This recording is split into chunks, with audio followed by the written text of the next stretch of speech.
Okay, switch it on. Welcome, everyone. Diana, I noticed you're online. Video and audio is good. Thank you. Welcome, everyone.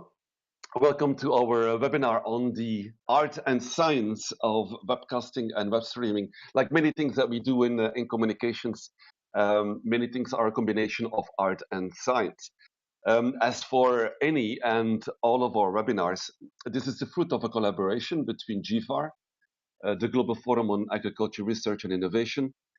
We are the organizers of these webinars in cooperation with several of our partners and affiliated organizations.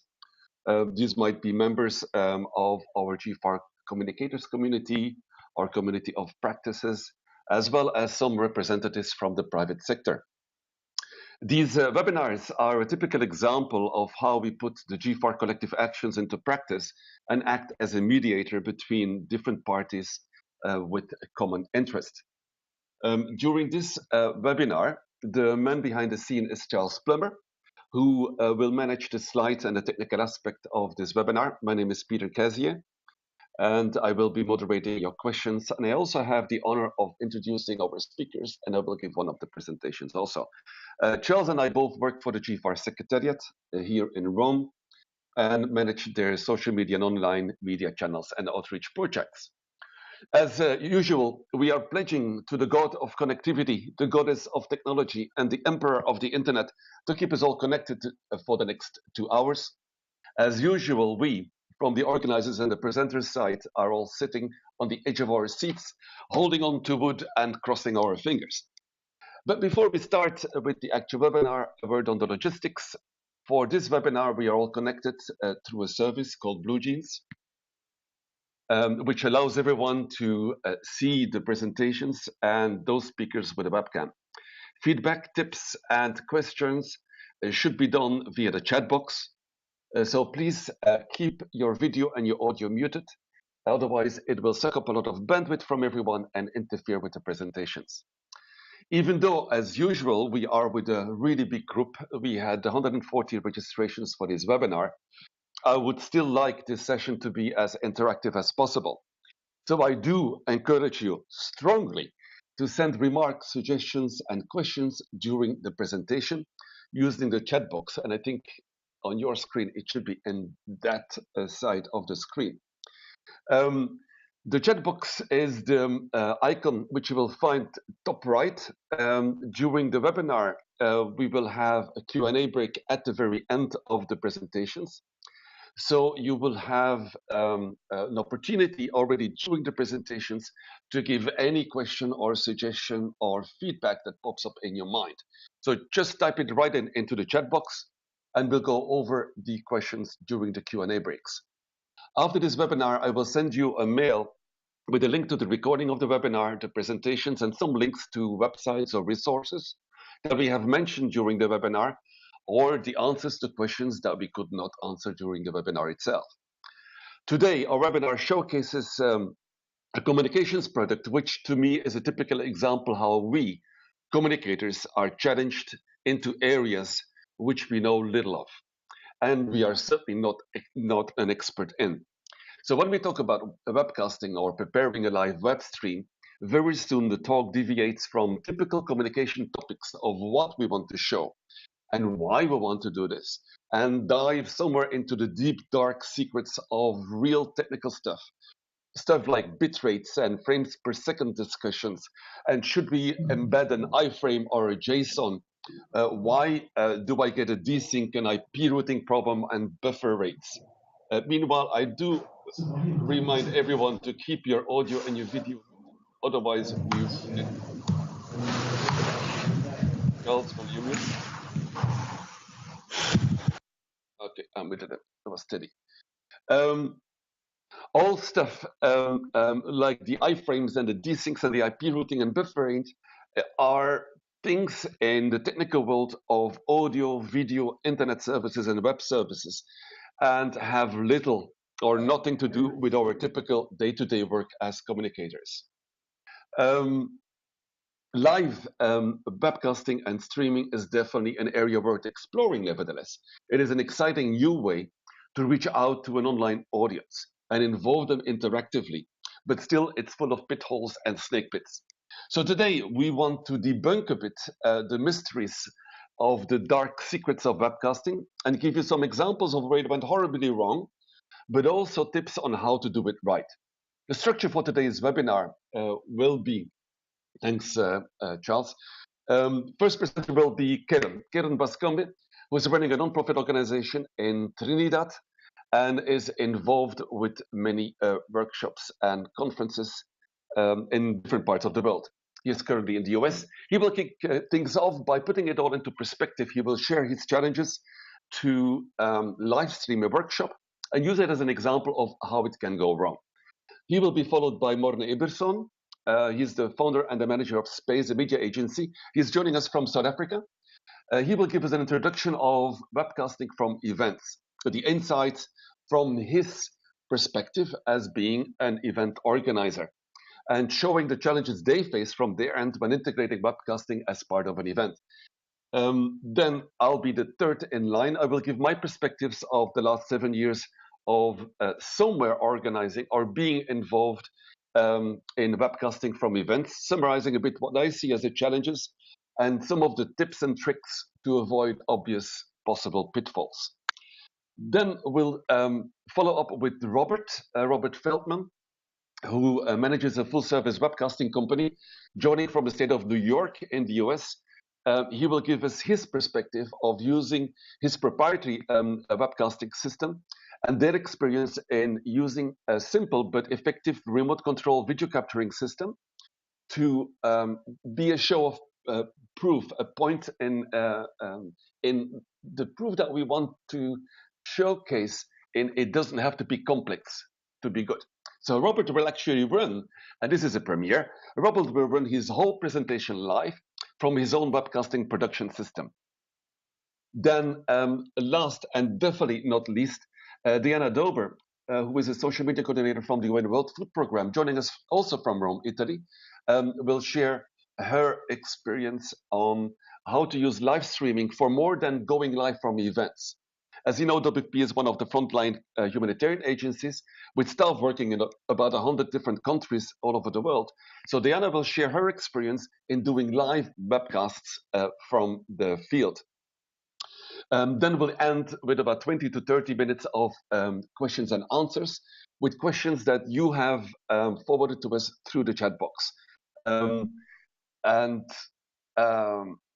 We'll try to answer all of them. If there are still some left unanswered, we'll answer them in a wrap-up email following the webinar.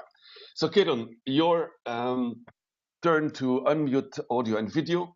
I would like to introduce Kieran as our first speaker. Kieran Bascombe is the creator of Tech for Agri, a platform to assist persons in realizing the multitude of technological applications, Kieran, you need to unmute, that exist in agriculture to assist in the development of young agripreneurs and to the agriculturally inclined public by empowering its followers through the provision of an interesting and innovative agri information and service. Kieran is the Trinidad and Tobago representative for YPART, TFF, GFAR, and YLAI. I see I have you online, Kieran. Your slides are up and the floor is yours. All right, thanks, Peter. All right, so just to add on to what Peter said, his definition was an old one. I really need to update that. What it is, we simply put, Tech for Agri uses media, journalism, information sharing, and mobile technology to empower and support young persons in agriculture as the one-liner, right? So you can change the slide, Charles. All right, so now that you know a little bit about us, we do 4-hour workshop, which we call it the Agri-Youth Workshop, the Agri-Youth Insight Workshop. And we had this workshop in August where we collaborated with YFARM, another GFAR partner here. Well, I'm sure you all would know YFARM and AgriMan by now. And we have RM Visuals, who was just with Peter for the CFS, and that is Ronaldo Matamoro, one of our team members, and then YPAD and the Thought for Food organization. So the reason why we had this workshop was because we really do not have that support locally. It is a very difficult environment for persons who would like to be in or are already in the agriculture sector. So we realized we have to do this totally and completely by ourselves. We do not have the support and we cannot wait for it. So we decided we needed to have an event in order to show that we were there, we are out there as young people in the sector, and that we are here to support one another. And it was, I think, something that's necessary. So here you have our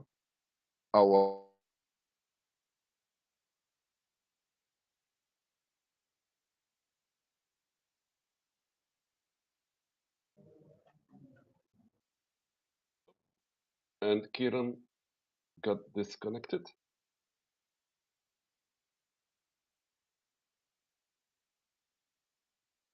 live, of course. Yeah, you're And live again. okay, part of the program involved going live, and we wanted to have a full program where you can change the slide, Charles. Hello? It's coming, Kieran. Go ahead.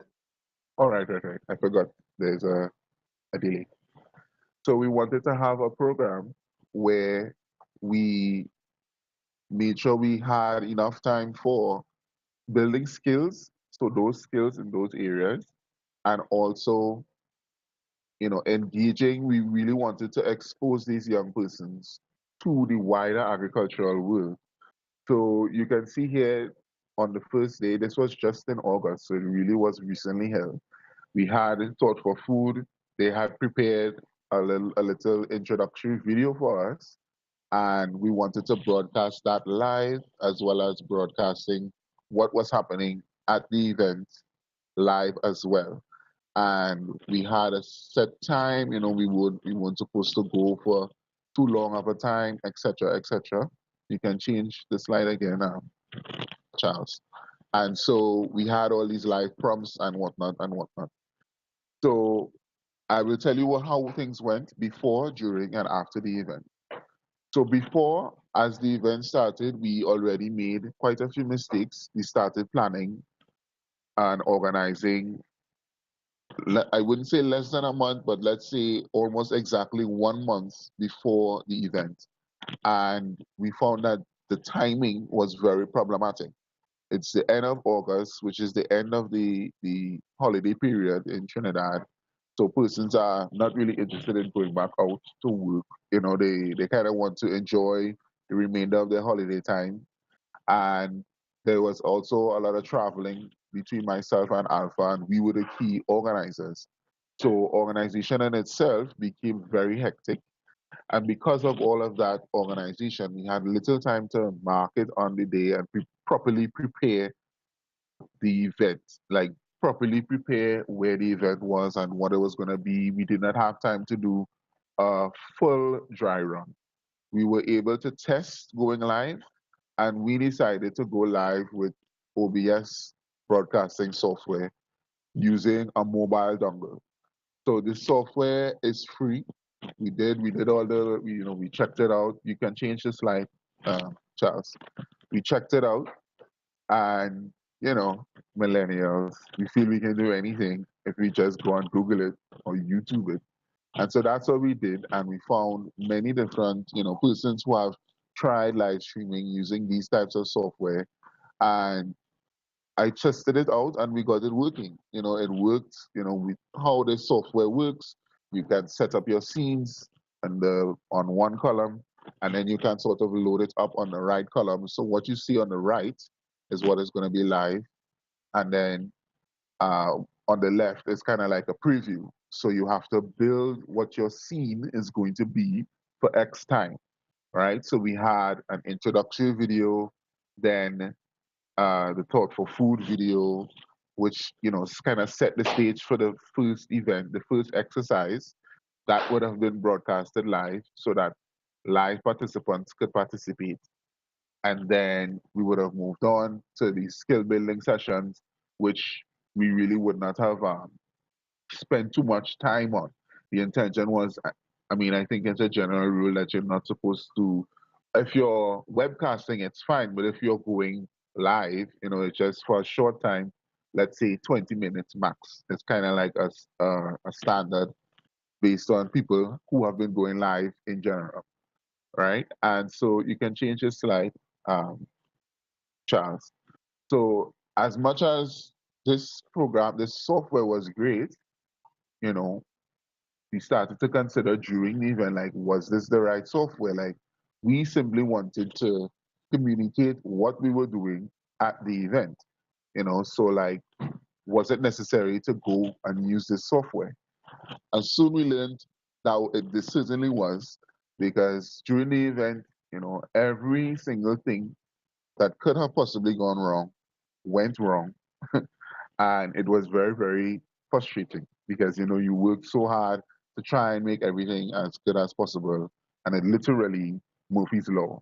So when we started broadcasting, um, it played on screen, but it froze horribly on Facebook.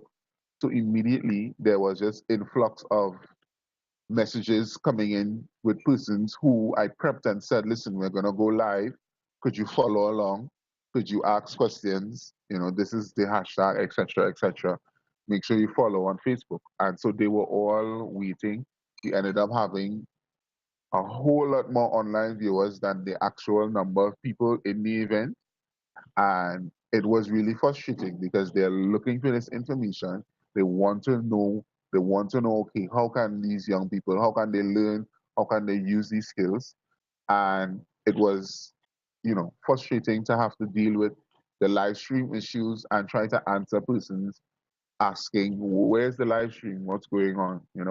And then we also had double audio. So the audio was delayed uh, on Facebook, but not in person. So it ended up causing double audio in the event, which was really embarrassing, for lack of a better word. It's like, and then it would not stop because there's a lag, and it's thick. It's it was very choppy, and then this led to more confusion between what was happening live and what was broadcasting online, uh, because we still have the program to run live. So it was really bad. You can change the slide, um, Charles. And so the contingency plan was always to just go live on Facebook, because we are on Facebook. This event is targeted to young persons in agriculture. So we basically started saying, well, thanks to our internet service providers, and they were great. So people are familiar and aware. And it's kind of what I think the only thing that saved us is that internet service, for the most part, is horrible in the Caribbean. It's sometimes it's really slow, sometimes it doesn't work at all. So knowing that the internet gives trouble, persons were like, oh, okay, too bad. Unfortunately, we couldn't get. We understand. We'll still follow when we can, because eventually we just went live on Facebook. Um, the problem with that was that when we had our Skype calls during the event, the Skype calls were dropping. So, and then we simply, when we went live, it ended up being we're live on Facebook and not much interaction from myself, who was running who had the live stream going, because we have all these other things to get done. So the live stream ended up going on for hours, and that was not intended.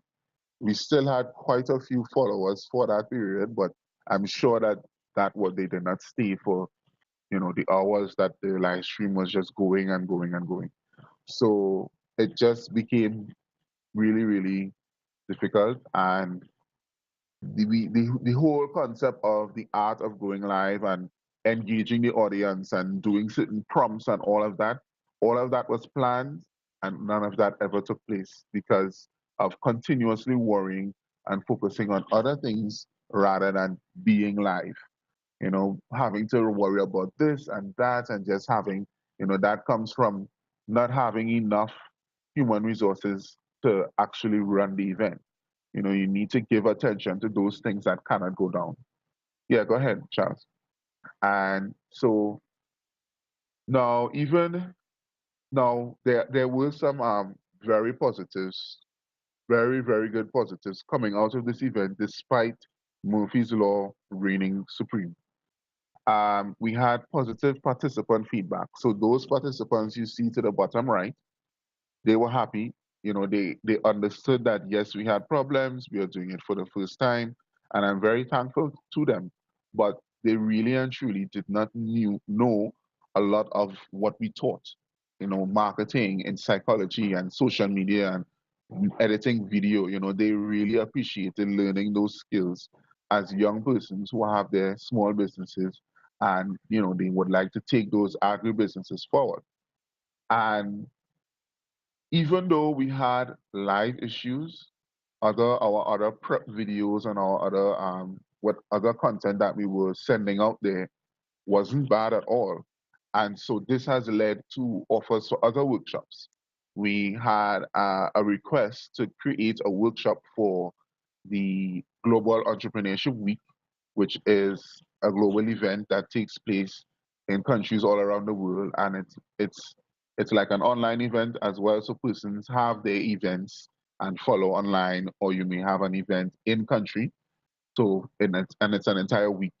So we have been asked to create a workshop for this event. And now that we've done this type of workshop before, there's no way we are going to do it that badly ever again. We have just received all this information where we now know what not to do. And we will never do it again. Like, we will never make such mistakes ever again. Despite all of the issues with going live, simply one click and done on Facebook really worked, and we ended up with thousands of views and all of these very nice statistics. We were also able to catch attention. So if you see to the top left, I am straining to smile with all of my might, because that person in the middle is one of the stakeholders who does not support us. However, that person showed up unexpectedly to the workshop. So imagine I'm live, I'm talking, and somebody I really do not like and who really basically is one of the reasons why we did this event in the first place shows up, and that was something that I should have realized. You have a lot of unexpected things happening live. Literally, I'm talking and the door opens and this person walks in with his photographer to take a photo opportunity. So now it looks like this stakeholder was supporting us, and in reality, we received nothing. At first, I was really upset about it, but as a growing organization, I've realized that we got attention. So they are actually coming to check up on us to see what we are doing. And to me, this is fine. This is a plus, a positive. So we had a lot of negatives, but we are seeing a lot of positives out of what we have done. And it shows that we are capable to have turned around such a situation into something positive. And we have always been learning by doing. Yeah, I just needed to fix my lighting. We have always we've always done learning by doing, because we really do not feel as if what we've learned formally has been, taught us to be capable. So we do things on our own. For lack of a better phrase, that is how it works. Very And I good. still have the report to do.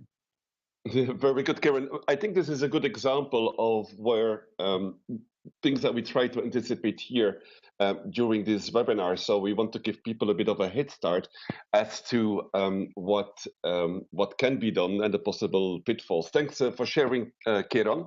You can go on mute now. If you please, audio and video mute. Morne, you're up next, so please unmute audio and video. Morne Eberson, qualified from the Technikon Pretoria. with a national diploma in public relations in 1992. So you're my generation, Morna. Morna is indeed. Morna is a past member of the board of PRISA, the vice president of PRISA, and member of the board of the services of CETA, the public relations chamber.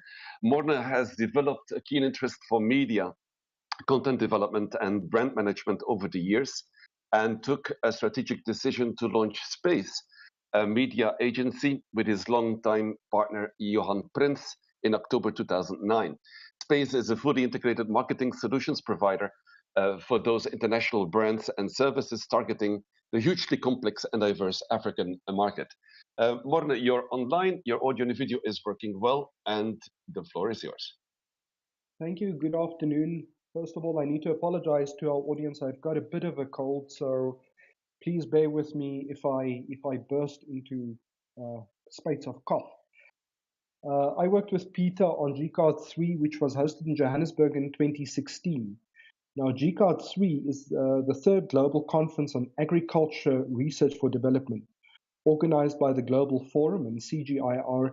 It is part of a continuing interactive reform process and builds on the previous two GCARs. GCAR is a 2-year consultation process focusing on stakeholder and partner priorities and based on national and regional stakeholder consultations designed to help shape the strategy and future direction of international agricultural research and innovation. GCAR is designed so that there are a multiple number of ways to stay informed on what's happening during the GCAR process and be engaged in those conversations. So the GCAR 3 global event was an opportunity for stakeholders to come together to confirm their commitment to the new sustainable development agenda and to tackle some of the more topical issues emerging in agri-food research and innovation. So when the conference organizers approached us, they wanted to make the conference accessible to a broader audience of opinion leaders and interest groups who couldn't attend the conference, but we still needed their engagement in the topics. So what we proposed was that we integrate webcasting into GCAR 3 as a conference. This would allow us to broaden our conference audience and impact. For us to be successful, we knew we had to focus on delivering a high quality product to our audience. We still, even in webcasting, we are still competing for the attention of our audience. So delivering good quality, broadcast quality content is critically important. The main idea was for us to create a 3-day, 24-hour YouTube live stream conference channel. By approaching the conference webcast as a 24-hour channel, gave us the ability to have remote audiences join in plenary sessions and breakaway sessions in real time and give feedback and interact with the conference speakers via the conference application. We specifically selected YouTube live stream as our delivery channel mainly due to the fact that we wanted to keep our distribution as simple as possible. We knew that our audiences would be familiar with the software and knew how to operate and find their ways around YouTube, a tool that most of them use daily. The GCAR 3 channel was promoted through emails and blogs prior to the event to ensure that by the time we went on air or started our webcast that we had an audience who would watch. We made sure that the channel was live before the event. This allowed us to start streaming content of the conference to give it context. During the first 24 hours, we dedicated the channel content to create context for the event. Animation videos explaining the purpose of GCAR 3, background information from partners, etc., were all streamed out as packaged pre-recorded inserts to bring our audience up to speed and get them involved in the discussion of what was going to happen at the conference over the next 3 days. We used this time to promote the conference program, the speaker lineups, the broadcast times, and other information on how remote delegates could use the conference application to stay engaged during the conference. The first live stream was the opening event, and from there we were able to stream all of the plenary sessions in real time in English, French, and Spanish. Today's broadcast was wrapped up with a daily wrap-up show where feedback from different groups were discussed, allowing remote viewers to catch up on the various breakaway sessions in the conference. The live stream broadcast environment that we set up enabled us to send high quality broadcast content to both local and international media channels. We all know that media or news organizations are under immense pressure globally. Access to crews, equipment, time are all finite resources which are in high demand. We were able to quickly and efficiently supply news channels with raw footage, which they could edit and package in their own news format, without having to commit crews or equipment coming to the conference or attending the conference, increasing the likelihood and success rate of the post-publicity of the event. The live stream environment allowed us also to start packaging content for GCard that they could use on an ongoing basis. So every day as we recorded plenary sessions or inserts, at the end of the day, we would package them together, and those would be released as standalone content elements on YouTube, which could live online forever. The incorporation of a webcasting element into any event needs to be planned from the start. I think, as Kieran mentioned, they were under time pressures to get a live broadcast or a live stream working. It is so important that we plan webcasts into an event right from the start. We all realized when we were organizing GCard that we would have two separate and different audiences, the delegates inside the room as well as our online audience. It formed part of the conference DNA, the way in which we approached each and every problem.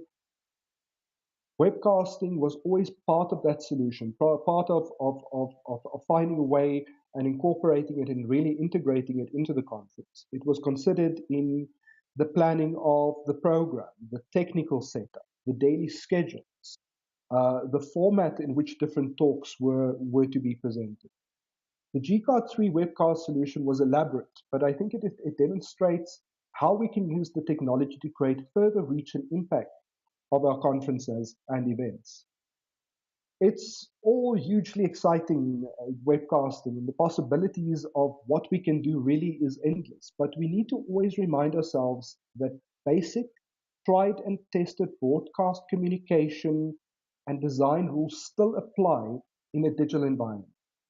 The fact that we are utilizing webcasting rather than television broadcasting doesn't change any of the rules.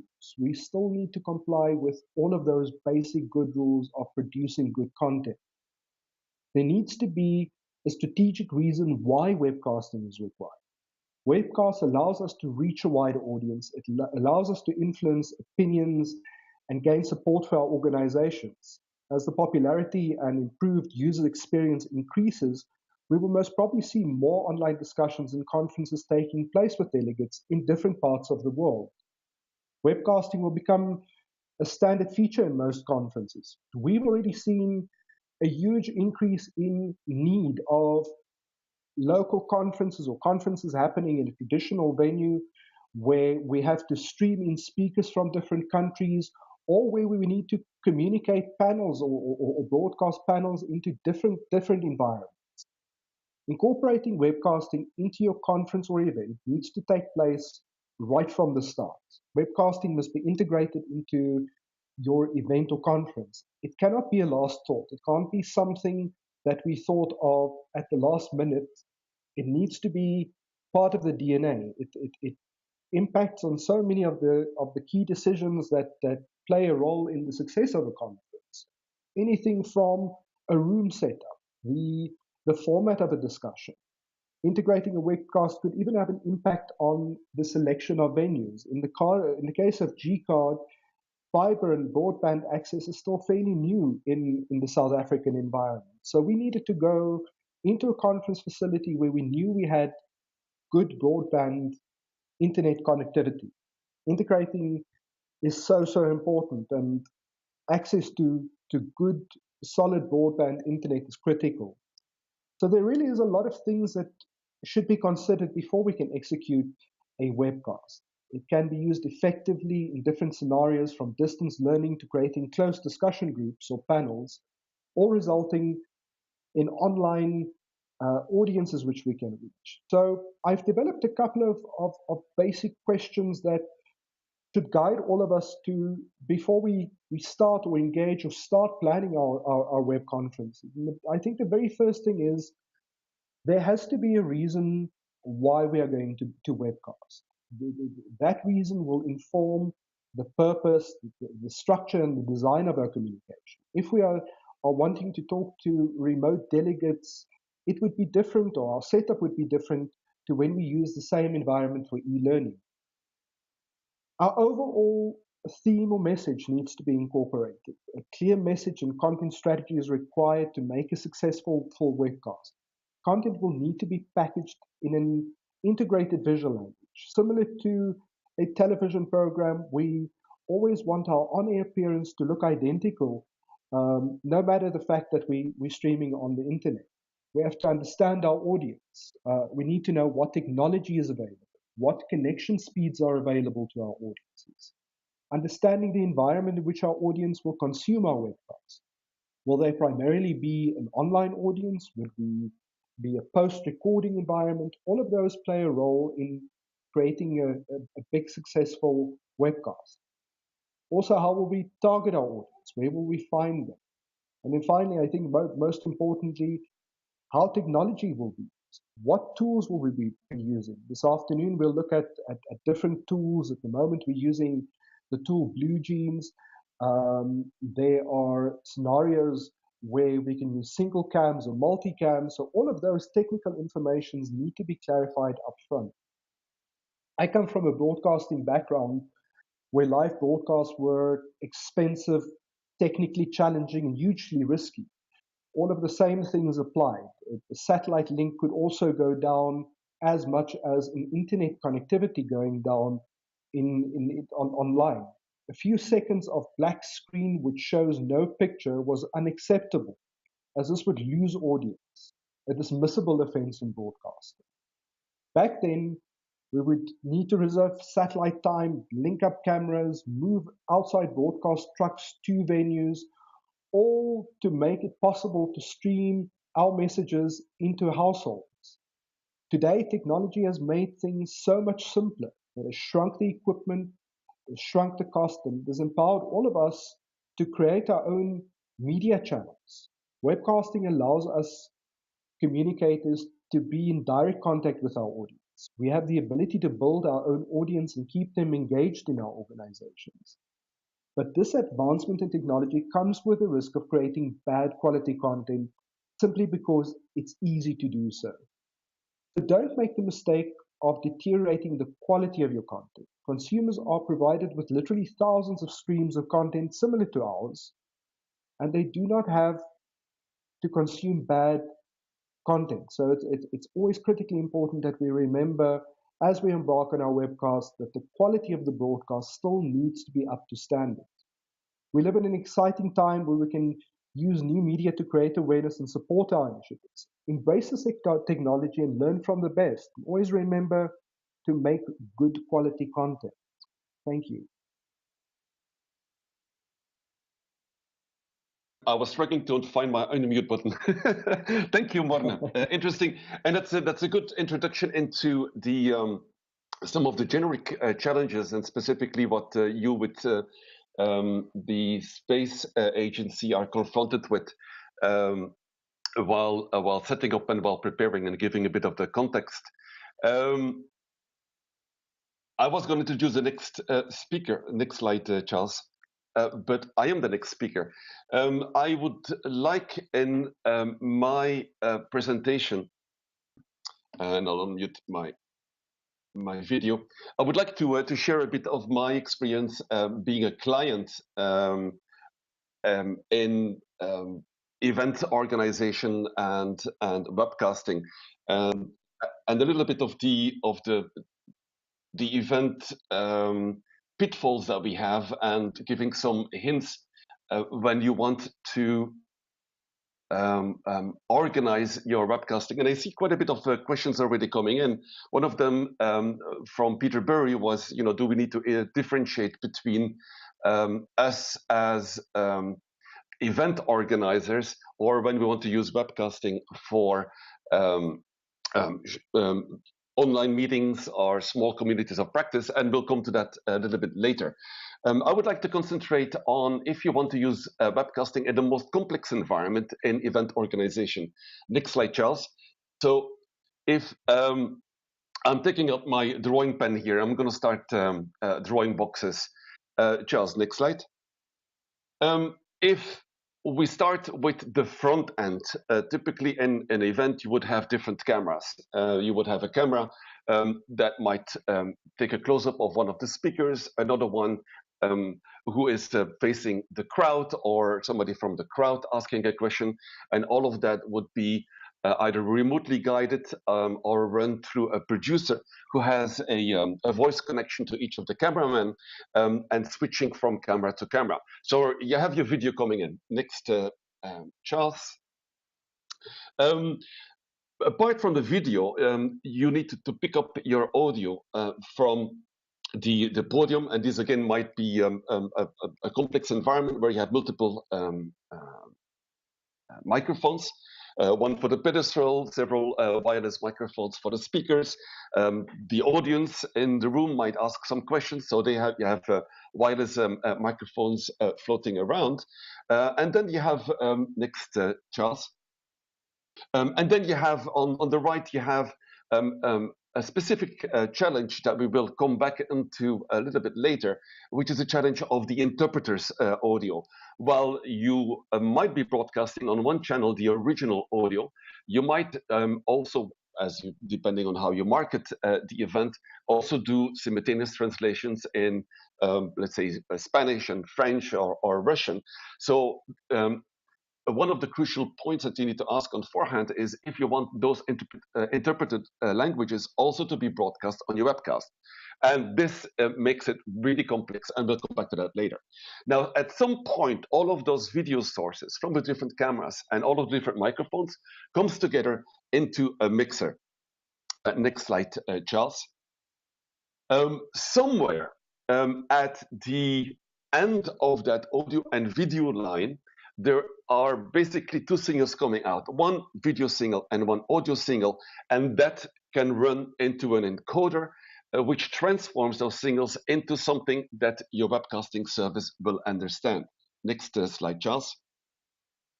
So from here on, we're actually leaving the venue. Up to now, we're physically in the venue, possibly in one room, possibly in multiple rooms if you want to webcast from multiple different locations at your venue, because you have simultaneous sessions happening at the same time. So from here on, we leave the room, we leave the venue, and we go on to the webcast services. From here on, next slide, Charles, then we can pick what they are broadcasting to be viewed by our online public. So the online public might either view the webcast on the service from the webcast company itself, or we can embed them into our web pages, and people are enticed and encouraged to view the webcasts from our pages. Next slide, Charles. Now, basically, we're working with already now with two typical expertises. We have the audio and the video expertise, where probably a producer is sitting in the room, and as Morna has mentioned, he or she can switch between the different cameras, the different audios. If we make it a little bit more complicated, we interject also pre-recorded videos or the slides of the presenters. Or we do picture-in-picture, where we have the slide of the presenters in a large frame, and you have a small thumbnail video of the speaker on the side. As Morna said, all of that needs to be agreed with the audio-video people and the producer on forehand. But the second part, the moment that we leave and we get an audio and video signal to go into an encoder and go into the webcast service, typically that would be the work of a webcasting company. Next slide, Charles. And I'm drawing really fast. We have a number of typical problems that we will look at a little bit more in detail. You have the intricate problem of the interpreter's audio and mixing that for different webcast streams. You have the link between the mixer and the encoder, where typically things can go wrong. And then definitely a source of multiple gray hairs on my head would be how we leave the room and we upload the live video onto the webcasting services. Next slide, Charles. All right, we're going into the area of problems.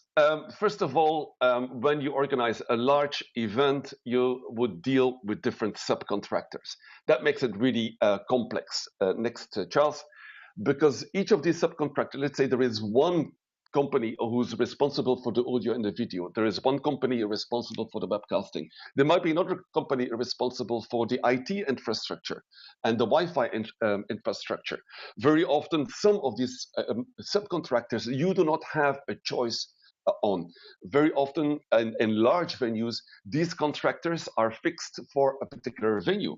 So you have to work often with contractors which are pre-selected by the venue that you've contracted. And very often you don't have really a say in their selection, neither in their quality. All of these companies would have different reporting lines. You would have all of the cameramen and the audio people reporting to the chief of the audio and video service, while the webcasting company has a completely different reporting line. And you, as the event organizers, are sitting in between all of these mixed balls of different interests.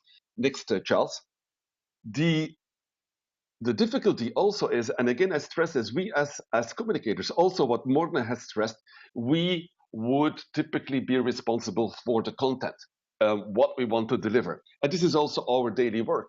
But here we are in between these mixed balls of all of these different subcontractors with different reporting lines, but also on services which need different technical skills. Audio skills are different from video skills, are different from webcasting skills, are different from IT skills for the connectivity. Next, Charles. And hardly anyone really knows it all. It is difficult to find a person that understands both the intricacies of audio and video and webcasting and IT. So we are really split between all of those different expertise levels and subcontractors. And there might be some who are really knowledgeable and good, some others who are not. At the same time, also, if you look at it at a physical level, all of these different components from audio and video and webcasting involves many, many different boxes. And each of those boxes has different configurations, which can go wrong by themselves. Next, Charles. But also, all of these boxes are connected. And because you work with many different subcontractors, very often a problem comes in where the box from subcontractor A doesn't talk to the box of subcontractor B. Next slide, Charles. If we look at some of the typical trouble area that we've encountered in past events, I think there's a couple where we can say, if anything will go wrong, it probably will be in these. Next, Charles. A typical problem would be what we call the interpreter's matrix. The simplest form of webcasting at a venue, at an event, would be if you have only one physical room that you webcast the proceedings from, and where you take the audio from the room, the original audio of the speaker. So this would make one webcast. Now, more and more people ask us to broadcast, to webcast in multiple languages, because, hey, we have these interpreters in the room anyway, so the audience in the room would be able to hear the original audio, but also if they put the headset on, they will be able to hear simultaneous translation, interpretation into, let's say, Spanish and French. Now, in the room, this is reasonably easy to do. Now, the moment you want to webcast multiple languages, this means that automatically you need to webcast multiple channels. There are very few webcasting services available where you see one video, but you are able to switch between different audio, the original audio in the room, or the English channel, or the French channel, or the Spanish channel. So here we come with somewhere an interpreter's matrix, where we take the audio from, let's say, the English channel and broadcast this on one channel. The second channel that we will webcast will be, let's say, the French channel. The third webcast channel that we will broadcast would be, let's say, French.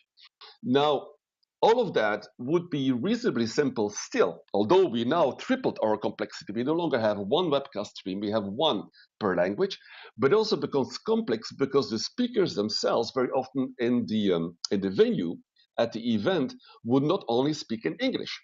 So you can imagine if the speaker speaks in English, then on the English webcast channel, people will hear the original audio. But lo and behold, the next session, we're switching over and somebody speaks in French at the podium. This means that we will have to switch the audio for the English webcasting channel to the English translation from the interpreter's box. While the French channel, which previously was the interpreter's audio, we will now have to switch to the speaker. And you can imagine when you do this live, and certainly when you have a complex event where you have multiple languages at the podium spoken at the same time. Imagine you have a panel of speakers and they have a discussion on site, and they switch between somebody speaking French, somebody speaking Spanish, another one speaking English, all mixed in minutes apart. This becomes quite complex.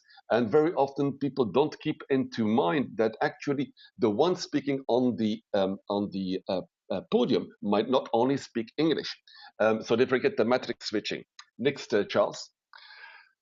At several webcasting adventures that we had an issue between the audio-video part and the webcasting link.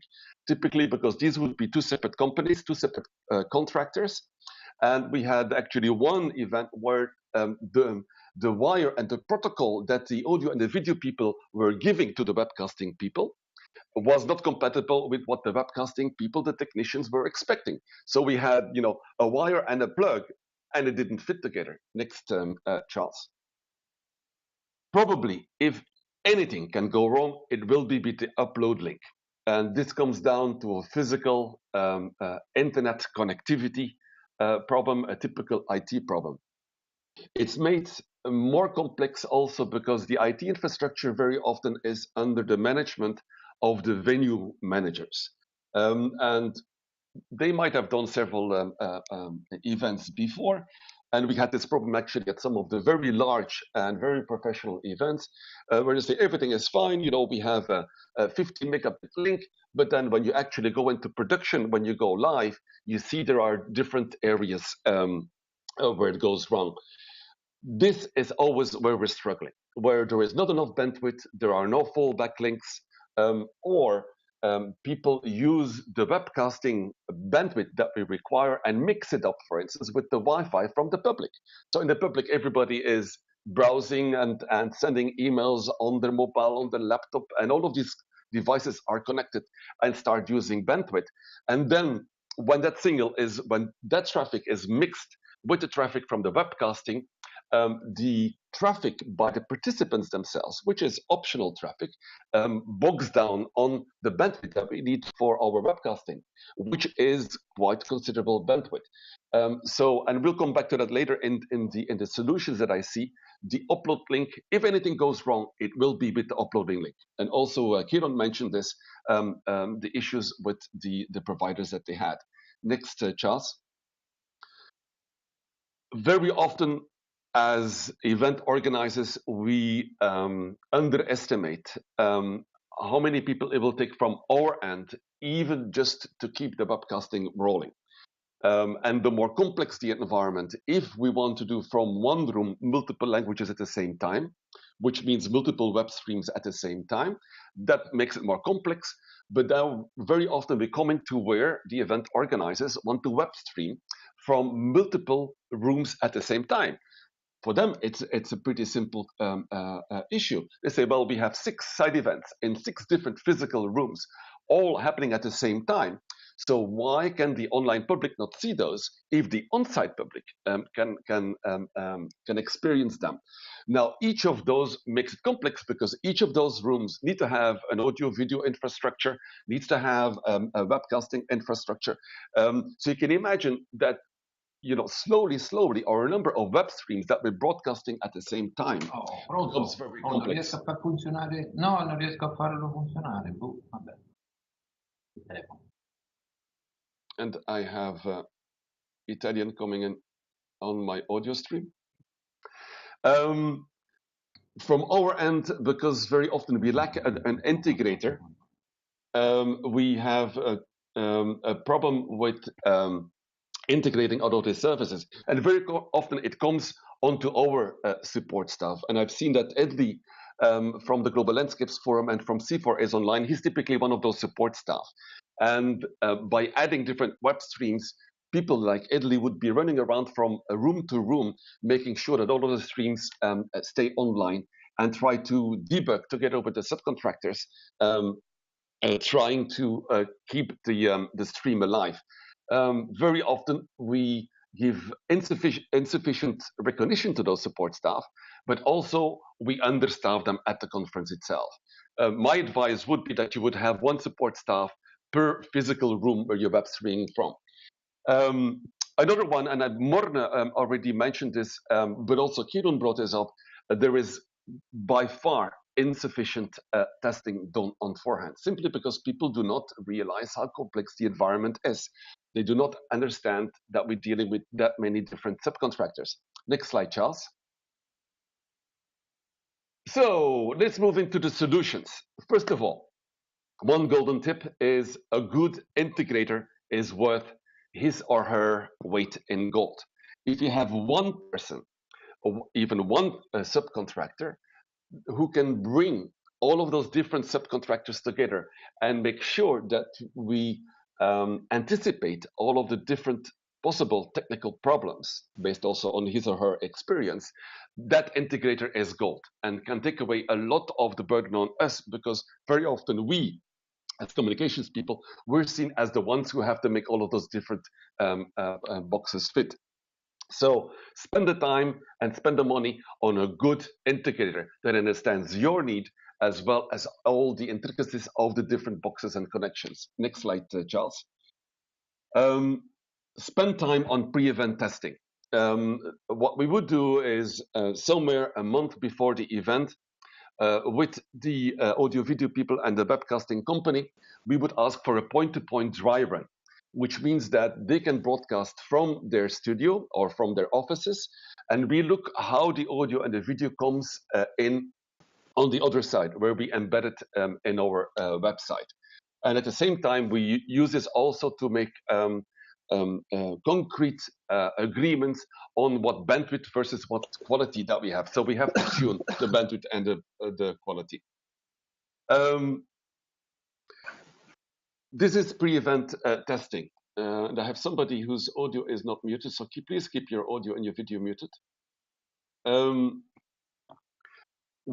Once that is done and works satisfactory, before we go live with the webcasting, we need to do on-site testing.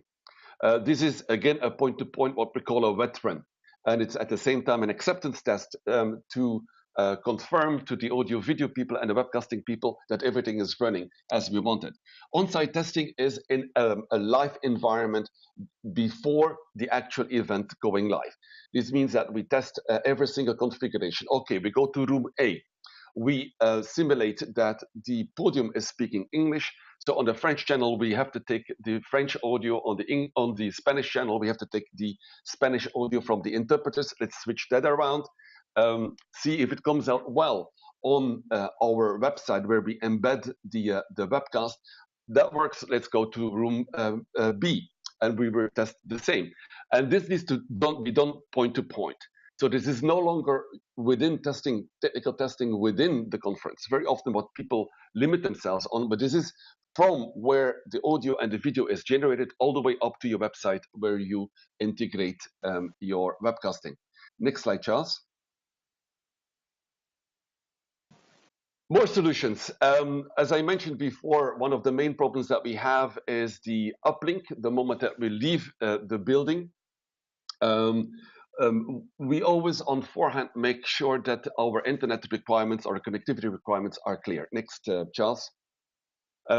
We would typically ask per webcast channel for 2 1 megabit synchronous links. Why 2 per channel? Because we want to use one as a main and one as a backup. We use synchronous links very often in some smaller venues. People would give us like an ADSL connection to link on, but there the upload bandwidth, which is the main bandwidth that we're using when we webcast broadcasting, would be much smaller. That upload bandwidth would be much smaller than the download link. For instance, here where I'm at home, I use an ADSL connection. I would have 0.5 megabit upload speed, but I would have 6 megabit download.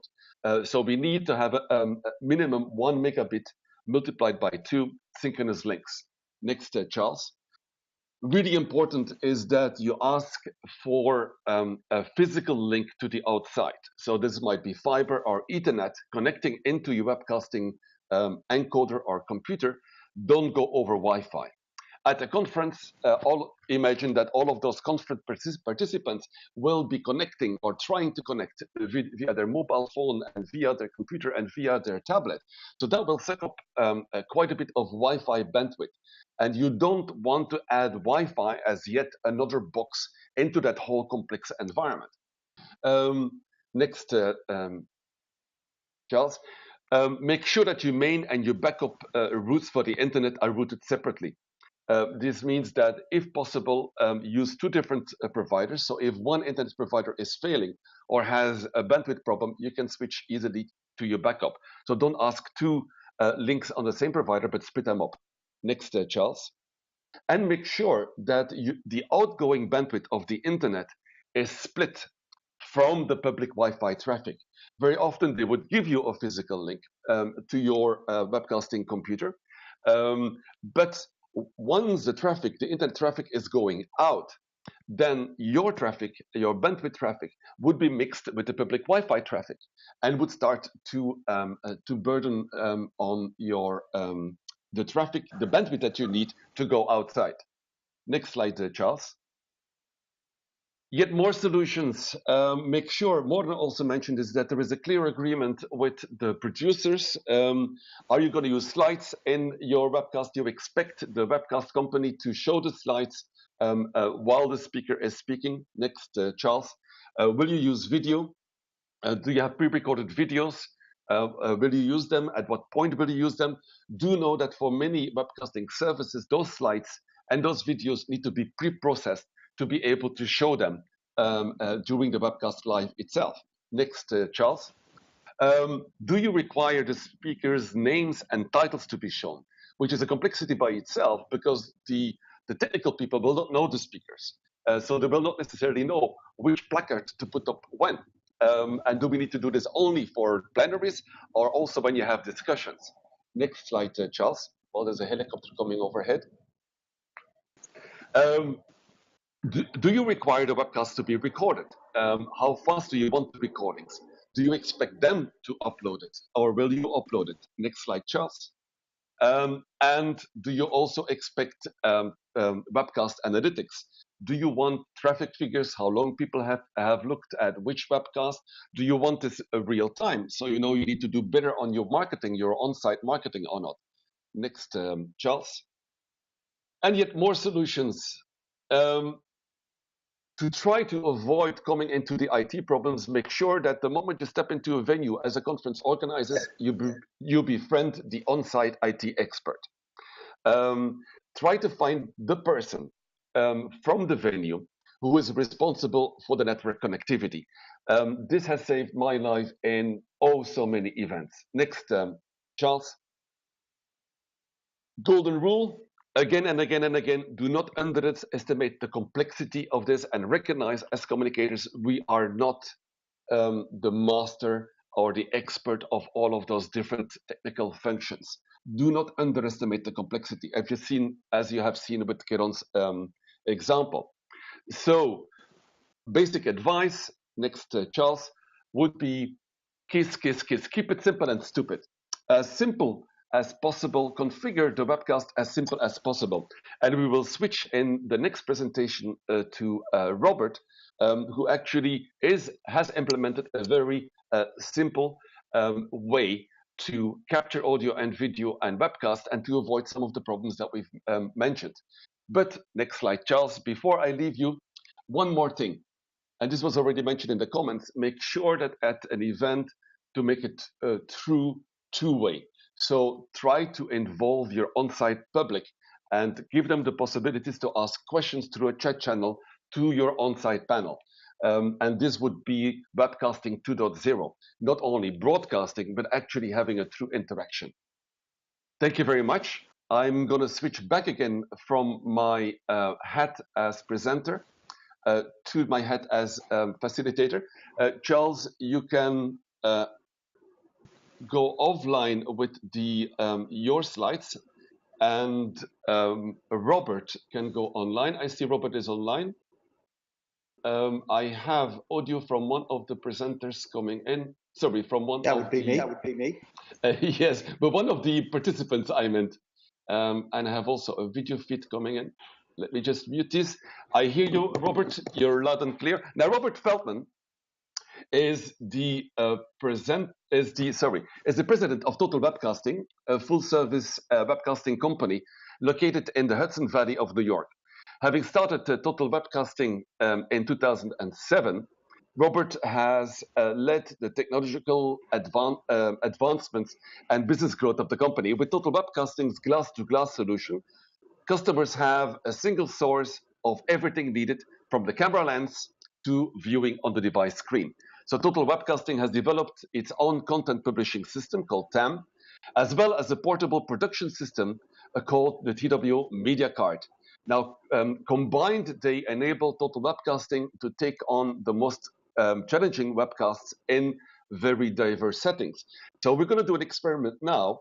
We switched off the control from Charles normally giving the slides. So Robert is now going to give his presentation, mixing his audio and video and presentations as he would make a live webcast. Robert, the floor is yours.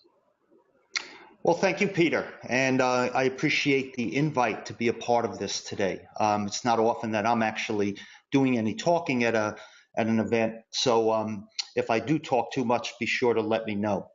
What we're going to be doing slightly different here is we do all of our own live production, and as Peter mentioned in the introduction, we have what we call the glass-to-glass solution, and this means that we take care of everything from the camera lens to the screen that somebody is watching on. And we do that through a unique production system as well as a content publishing system. So what I'm going to do is I'm doing my own production, so my eyes won't necessarily always be on the camera. So I'm going to switch now to my PowerPoint called Webcasting Works, and we'll kind of get into the presentation. And I think what we'll do is we'll go ahead and put a picture and a picture side by side so that you can keep seeing me as I'm talking. So very quickly, what isn't the webcast? Well, we know teleconferencing is not a webcast when it's just audio from phone to phone or perhaps phone to a bridge service that allows multiple people to call in. A webcast is also not video conferencing. Basically what we're doing today with the two-way video back and forth, H.323 perhaps, but that's not webcasting. Webcasting is one to everyone. And we tend to not use the term webinar. Webinar to us is more of a PowerPoint with audio, like a WebEx traditionally would be considered. What is a webcast is broadcasting over the internet. And it really came into its own back in around 1998 or so when Mark Cuban sold broadcast.com to Yahoo for some multiple billions of dollars, and webcasting was born at that point. So why webcast? Well, we love to expand the reach beyond in-person attendees. We want to extend the value of our content by not just having it go out live, but also recording it and allowing people to play it back at their own schedule on demand. And we look at opportunities and we try to help our customers many times with sponsorships and underwriting opportunities, because when this content gets out and many people get to see it, there are obviously those kinds of opportunities available. So how does it work? Well, we'll start with on-site production, and I am going to get a little bit fancy here, and I'm going to switch now to a view that I'm controlling, and I'm going to zoom in on my system that I'm working right here. And you can see right there are the cameras that we use. And these are Panasonic HD robotic cameras that have 30x optical zoom that really allow us to zoom in very tight. Now, our whole business model is about one very qualified technician going on site and being able to do everything themselves. And one thing that Peter did mention about getting along with IT, that is very important. And one of the ways that we do that is by demonstrating to IT that we know what we're doing when we come into their venue, their facility, and that we want to work together. So having knowledge and being kind of sure of yourself is very important. And our technicians that go out and do the live webcasts, they're coached many months before they're ever allowed out on their own. And we want to make sure that we have an air of confidence about us, that we know what we're doing, we know what we're asking for, and we know if we're not really getting what we're told we are. And this is very important, especially with webcasting and many of the firewall and different types of security features that are going to be encountered when you're out in the field. And a lot of times an IT person will take the easy way out and say, well, it's working, it must be your system. And you have to be prepared to truly prove that it isn't working and that it is IT. And in a lot of cases, it's because flash streaming or RTMP protocol is being blocked by the firewall. And that's a very technical point indeed, but it's an important one, because although flash streaming has just about disappeared now and we're mostly doing HLS or HTTP live streaming, we're still using RTMP or flash to get the one stream out to our content distribution networks. So now I'm going to go back over here. I'm going to kind of roll to the side a little bit and give you a quick demonstration of our media card. And so we're controlling everything from this location right here. And Peter mentioned, and some of the other presenters mentioned some of the technical parts. This box right here is the heart of it. This is the encoder and switcher. And you'll notice that there's two screens, and this is actually two devices just built into one case, giving complete redundancy in right down to the power cord. And this is very important because problems are going to happen. We try to minimize the problems, and as a professional company that is providing this service, it's very important that we do everything possible to make sure that things go well. And in our practice, we don't ever try to troubleshoot a problem when a live webcast is going on. You only have seconds. It doesn't take long for people to lose interest and they're gone. So we have backups in place so that if one device fails, we roll right over to another device. If our main content distribution network fails, we roll over to a different content distribution network. So in most cases, the only single point of failure that we're at the facility's mercy on is the internet connection. Although for certain webcasts that have a much higher degree of no-fail possibility, we may very well ask for a second connection from a different provider, theoretically coming into a different place in the building, avoiding the traditional shovel that hit it outside. Now, this is a brand new setup. We just rolled this media cart out in the last couple of months. And one of the things that we have done this go around now is it's a completely IP-based system.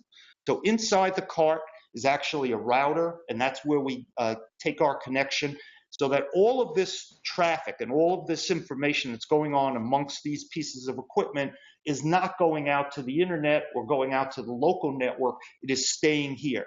And if there's one thing that'll demonstrate to the IT folks you know what you're talking about, and they'll even like you a little bit better if you say, well, we don't really want all of our video and all of this control traffic going out on your network, so we keep it in tight, keep it close to us, and it won't affect your network. So all we're ever asking for is a 1.5 megabit upstream connection. And we webcast at 1 megabit for video and 96K for audio. And where we are in New York State, not everybody understands that New York is actually a very rural area once you get away from the New York metropolitan geographically. And we do a lot of work for the government and have to serve people that are in very underserved areas where in some cases there isn't even any broadband at this point. So we are very aware of bitrate, and where we go in and say, oh, we need 1.5 meg, a lot of times we'll get a very surprised look because they'll say 1.5 meg. Usually the webcasting people ask for a minimum of 5 meg, and that can be a rather difficult thing to ask for. So what's happening here, and I'll kind of zoom in a little bit tighter, is all of the control features that are involved here are being run right here off of this Microsoft Surface laptop. We like these just because they're very small, easy to carry, and very reliable. So what you see is I have video switching going on here, and this is where I switch sources. So for example, I'll switch back to the picture in a picture view, and then I can put back the view of myself, and this is where all the video switching is taking place. Then next to it, go back to that view, is the audio. And if I haven't mentioned 5 times already, audio is the most important thing you could be doing. And if I haven't mentioned how important audio is, let me mention again how important audio is. You can get by your day if everyone hears everything just fine, but if they can't hear it and only see it, that's really not going to do anyone any good. So we really focus on the quality of our audio. We insist on using high quality microphones. We make sure to put gooseneck microphones whenever possible in front of presenters. And we really, really have to focus on that, because if people can't hear it, you're really going to get some very negative feedback. So in here is our mixer, audio mixer, and it was a big change for all of us to go to something that didn't have a lot of knobs and switches on it, and now it's all done this way, and the power of a device like this is incredible. And one of the things that had been mentioned earlier are the multiple audio track challenges, and we do get called every few months for something in particular, maybe an investor day for an international company where they're going to have 3 or 4 different audio tracks. And in a mixer like this makes it so simple. Every microphone, every channel is available to you right here. You simply mute it or unmute it. Nice and easy. So this is what comprises our hardware solution.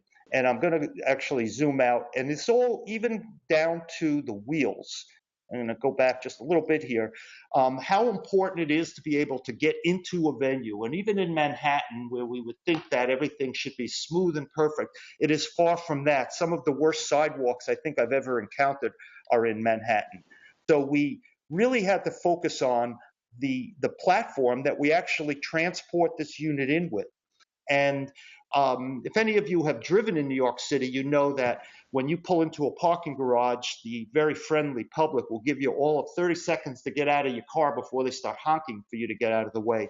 So it became vitally important that we be able to roll into an environment and very quickly get out of our car. And again, we're doing this with one technician, so everything has to be lifted by an individual and handled very quickly. And behind me here, you will notice this is what our carts look like. I have some at home, but mine just keeps. I think we have somebody up. There we go. So this is what our carts look like when they're covered up, nice and neat, and when we roll into a place. So let me go on back to my PowerPoints here. And so besides the on-site production, we also have the need for a way to get the content out to people. And we decided early on that we were going to develop our own content distribution system based upon this no-fail concept that we have. And what's most important, and this has become very prevalent in the last couple of years, is the ability to deliver to all devices. And it wasn't long ago when we were just challenged, how do we deliver from a Windows device to a Mac back in the day. Now we have to make sure we can deliver to not just iOS, Android, Windows, and Mac, but we also have to deliver to smart TVs, to Roku boxes, and so on.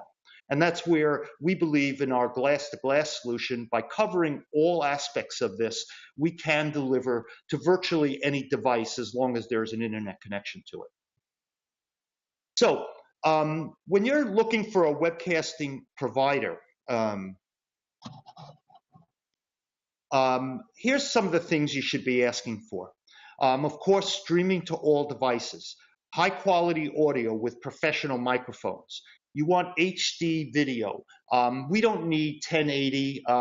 Let's face it, even if you're watching it on a computer screen, you don't have to have such a large resolution, but certainly nothing less than 720p in today's world of webcasting. And as mentioned before by Peter, only with a hardwired internet connection. Bandwidth is not the only challenge that we have. Packet loss is actually a bigger challenge. There may be lots of bandwidth, but if you trace the wires back, you go into some closet with a lot of spider webs and you find that they have a 10-year-old Cisco switch running everything, and you're wondering why is your video choppy, yet there is enough bandwidth. Well, it takes a fairly high-speed switching system to be able to handle all of the throughput. And unlimited capacity. You just never know really what is going to happen with one of your webcasts. We very often will do a webcast and we expect we'll only get 5 to 10 viewers sometimes. Our average webcast might have 500 to 700 viewers, but every now and then we'll hit something big. In a quick example, just a couple of years ago, we were called to do a webcast for the Department of Financial Services in New York State government, and the subject was Bitcoins. And I, in my thoughts, said, oh, nobody's going to watch this. This is going to be a sleeper, and didn't really think about it. And 5 minutes in, we went to our real-time stats system, and we had over 10,000 viewers, most of which were in Russia and China. So my developer was very nervous at that point forward, and we maintained over 10,000 simultaneous viewers over the course of a 2-day hearing, which was really quite remarkable. So what should you ask for? You want to ask for direct PowerPoint integration. When you looked at, I'm going to come back to a bigger view here. When you look at our system, this machine over here is the PowerPoint machine, and this is what I'm advancing as each one of the slides changes. Very important that your PowerPoints be done very professionally and inserted directly. Don't accept somebody's going to point the camera and shoot the screen. You want to also be able to offer lower third graphics. You need to have the ability to handle documents. Viewer participation is very important, social media integration. And we do a lot of continuing education. So there needs to be ways to verify that people are watching. And we do everything from verification codes to polling and to testing. Very often, in particular for the federal government in the US, live closed captions are required. And in many cases, at least post-production captions are done.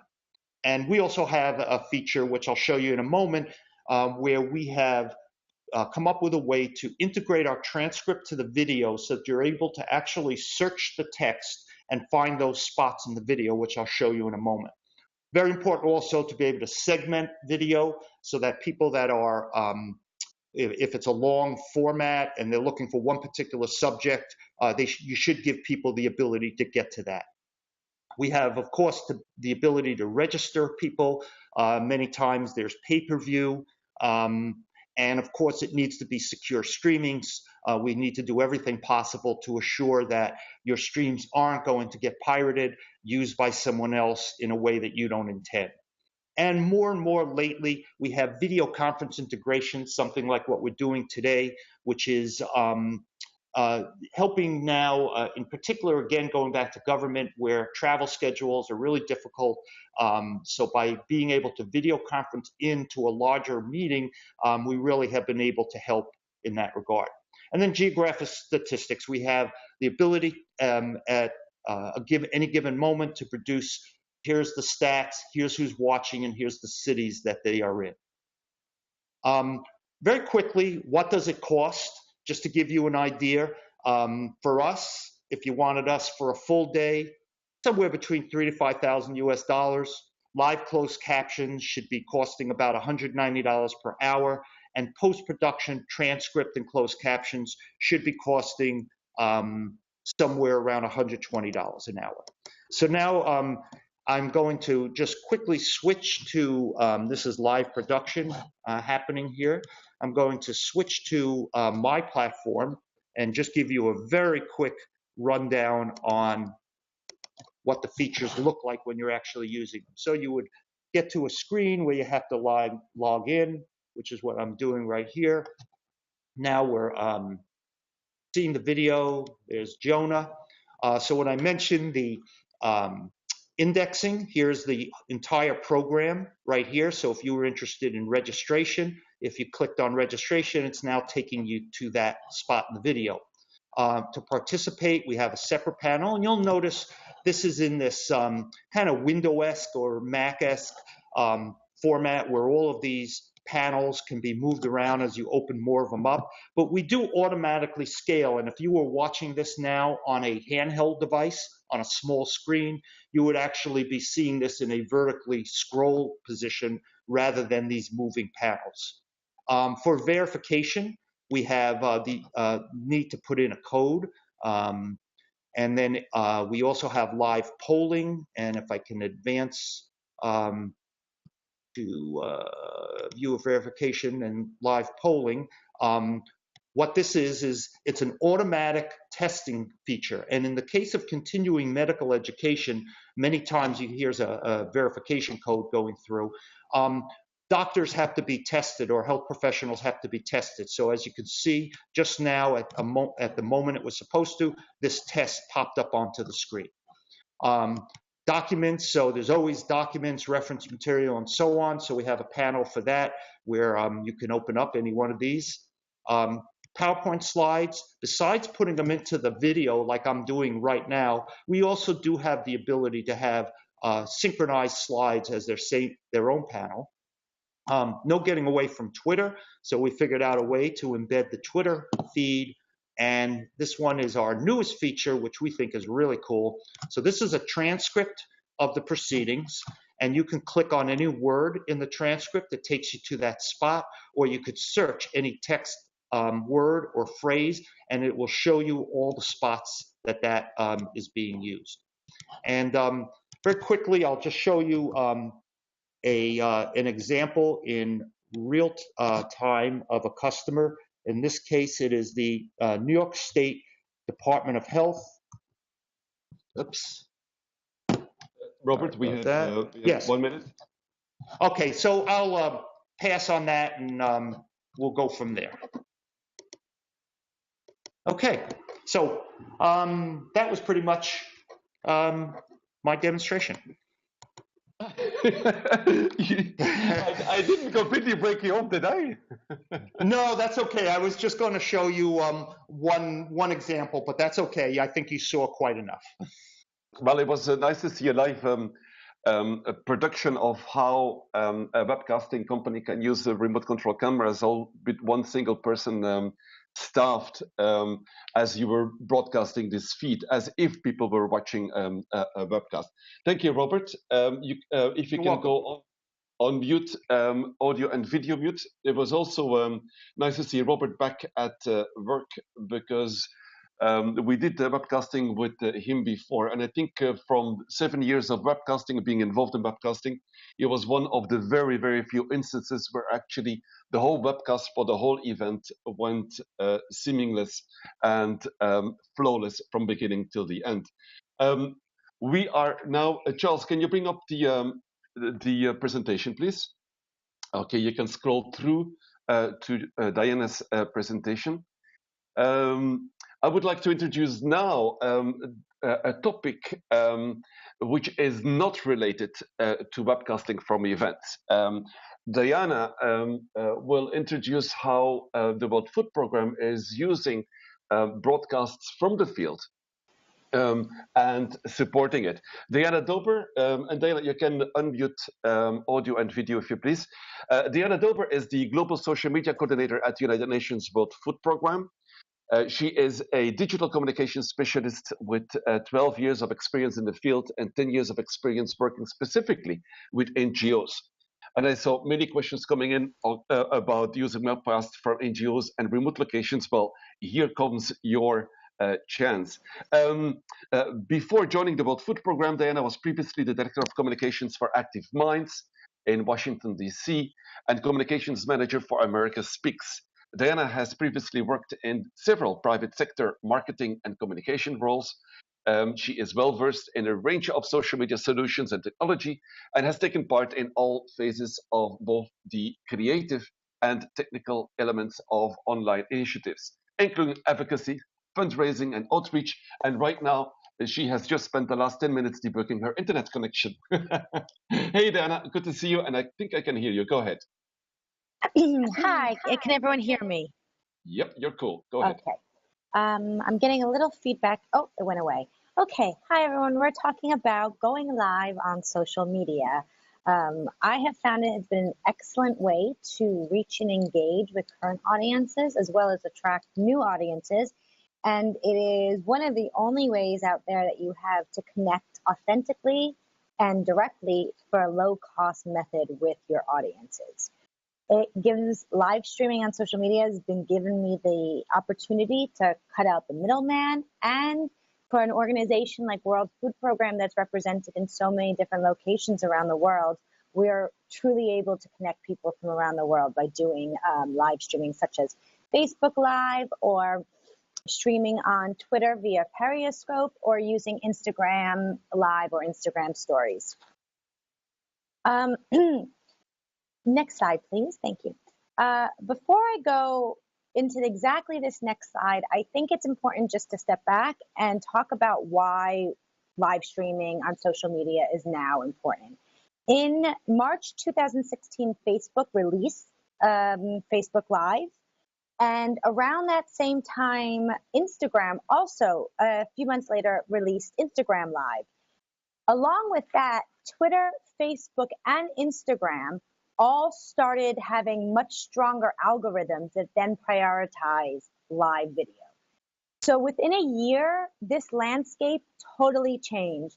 And I'm sure we'll hit a saturation bubble soon, but at this point, I have not seen it yet. And all of the algorithms that Facebook, Twitter, and Instagram have are still prioritizing video, and in particular, live streaming video. So learning about those kind of algorithm changes is really what last year prompted us at WFP to really investigate, experiment, and invest in this technology. So some of the things that I have found have been really awesome about live streaming on social media is we have been able to show more leadership. We have one-on-one discussions with our leaders, but we're also making the decisions by cutting out the middlemen of who we want to talk, what issues we want to talk about, what reports we want to release, and how we want to release them. Then we're leveraging the fact that Facebook is still rewarding people through their algorithm that choose to use this kind of technology. So it's giving our work an extra boost that way as well. Also, I have found that Facebook Live and live streaming has been a really great way to show results to our internal and our external stakeholders. We are able to show, not tell audiences, as well as have the metrics to back up those claims. Next slide, please. Real quickly, I wanted to go over some of the benefits I have personally found with live video. And when I say live video on social media, that's in contrast to the traditional pre-recorded videos that are made for social media, which we still use. There is absolutely a place for. Video is important. This is just another type of video. Live streaming for me has really connects us with our audience and creates excitement for our work. We launched, the World Food Programme launched their Innovation Accelerator, which was an internal event for the most part. We did have a lot of people there. We were trying to figure out how we can lift that out of a bubble. And what we did is we turned the launch into a big Facebook Live event where we did interviews with the different inventors there, We did a walk around. We had the audience engaged by asking questions. That's an event that traditionally would have gotten a few tweets, or maybe a press release would have went out, and it wouldn't have had the same engagement. That helped us reach over 1 million people. The other reason I really, really love Facebook Live and Instagram Live and Twitter via Periscope is it supports cost-effective video. For any of those of you who work in NGOs or budget is a constraint, I'm sure you know how expensive videos are and the skill level that's also needed in order to edit a video the way you want it.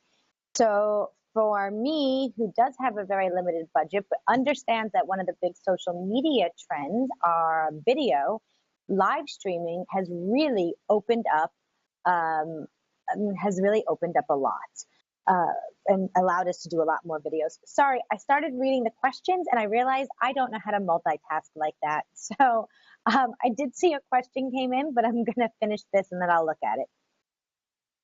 I've also been able to build a lot of brand awareness when we're doing live streaming. We can insert our brand in very simple, obvious ways like step and repeat or with logos placed strategically.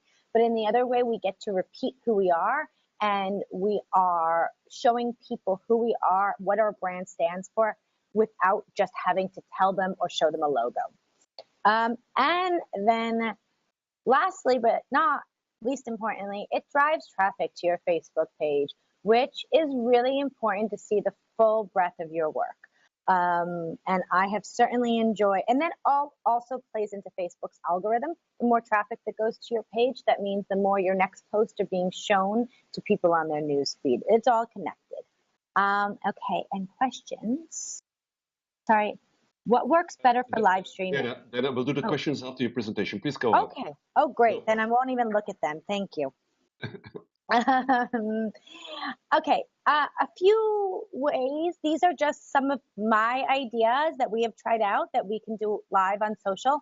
I have to say there are so many more ideas, and I actually started doing research for different ideas, and there are just so many online. I really think the only limit you have onto how you can use live is your own creativity and where you want to stop and start brainstorming. But I have found big moments, reports that you are releasing, accomplishments, whatever those big moments, those important things that your boss comes to you and says, what's your comp strategy around this? What's your social strategy? Think about live for that. One of the things that I love and that we're really trying to bring into what we're doing at World Food Program is kind of doing a week in the news review.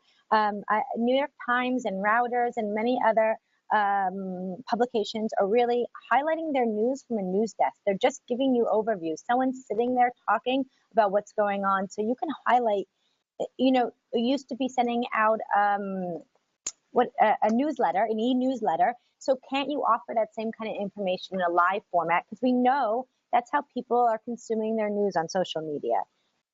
Another thing that I like is kind of using Facebook Live or any other, particularly Facebook Live, I think for this, for an expert insight or a situation report to really dig deep and give your own kind of news bulletin on something. As I said, we've used live for special events and to go behind the scenes. Behind the scenes for the World Food Program can mean behind the scenes of a distribution center or behind the scenes following a staff member as they do their job. But whatever you do, there is a behind the scenes that your audience that you're trying to connect with would be interested in seeing that authentic connection. You can start weekly or monthly series. You can make it a TV show. There are actual television production and there are news channels, and there are a lot of other people who are using Facebook Live as a form of television and consumption. And so where people are getting their information. So what is the topic for you if you had a TV show? Would you do it monthly, and what would it be? And if you have if you're in a place like we are at the World Food Program where we can go direct from the field, we try to show people what we are doing in the field as often as possible. We have found it is the most powerful way for us to really authentically connect with audiences and donors. So I say the end, the benefits is that you can do almost anything, and live is a quick way to reach a large audience. So if you're trying to reach a lot of people and make an impact, consider doing a live.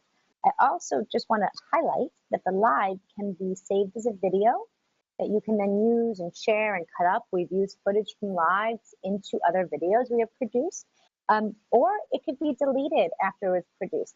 So after it's done, you can certainly delete it if it wasn't exactly what you were hoping for, and then only the people who saw it in the moment will have still seen it. Next slide, please. Thanks, Charles. As I kind of keep alluding to, there are actually measurable benefits of going live. And I pulled out some stats that are really impressive to me, that live content versus other content on social media channels gets 5 to 6 times more engagement. And then even with videos, so live videos versus native traditional videos, you have people watching 3 times longer. So those are big statistics. That's huge, and it is a trend, and it's a trend that I suggest people follow if they have the right audiences and it fits in with their communication goals. I also keep seeing that it is the biggest trend of right now, and there is a lot of people who say that this is the way content will be consumed in the next couple of years. And right now, 81% of internet users are saying they watched more live streaming content in 2006 than they did a year prior. So I'm actually really looking forward to seeing what those numbers look like when they come out at the end of 2017. Next slide, please.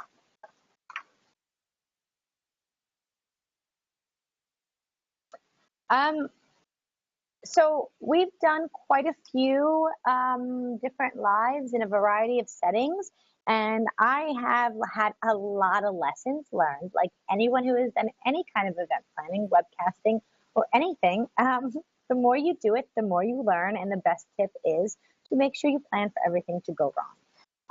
But what is absolutely necessary, I have found, to do a successful live is a cell phone. I know that sounds obvious, but it is a cell phone is necessary, and you do need an extra battery pack. If you are going for any period of time, you don't want the battery to be the issue. And live streaming takes a lot of battery from your phone, so it's really just basic to have an extra battery pack. And then also, a wired mic is a really helpful thing if you are having a one-on-one conversation in a noisy area. Your phone actually has a great microphone, but if you are in a really loud area and trying to hear one person, you're going to need a little 3-ring mic that you can plug into your phone. Otherwise, you probably can get away with just your phone, but you should test all that. Second thing you need is strong internet connection. It is the biggest challenge for us when we try to do lives from the field. I would say we do 1 out of 5 that we attempt with, and it's all because of internet connection. And so what we suggest always is, testing. But when you get to your local area, going to get some kind of Wi-Fi, 3G or 4G booster for your phone. That's going to be almost necessity from the field if there's not actual internet or strong Wi-Fi connection out there. The other thing that that I've learned in some ways the hard way is you need a team. This is not a one-person job to do a live. You need at least 3 people is your minimum, and that is your person in front of the camera, your person behind the camera, and someone who liaisons, kind of moderating the posts, holding up cue cards if needed, taking questions from the audience. Oops, sorry guys. So all that needs to at least be a 3rd person. Ideally, I have found it's the best when I have a camera person, someone helping the camera person, like a camera assistant, then someone looking strictly at what's happening online and being that community manager. And then, you have at least 1 person in front.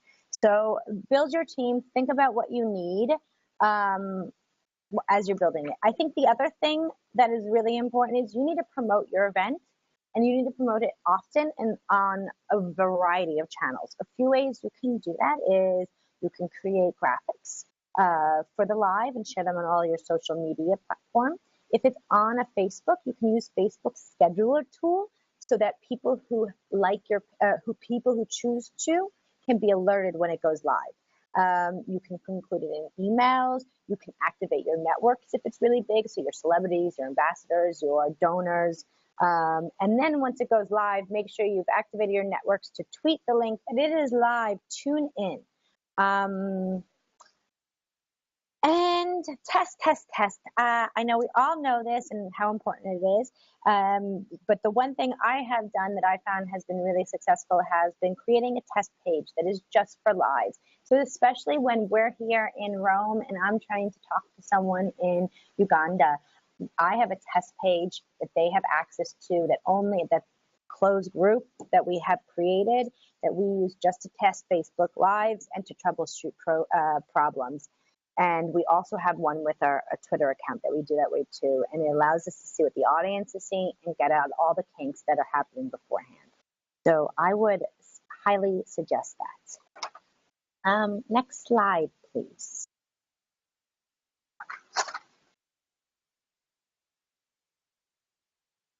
Things to consider.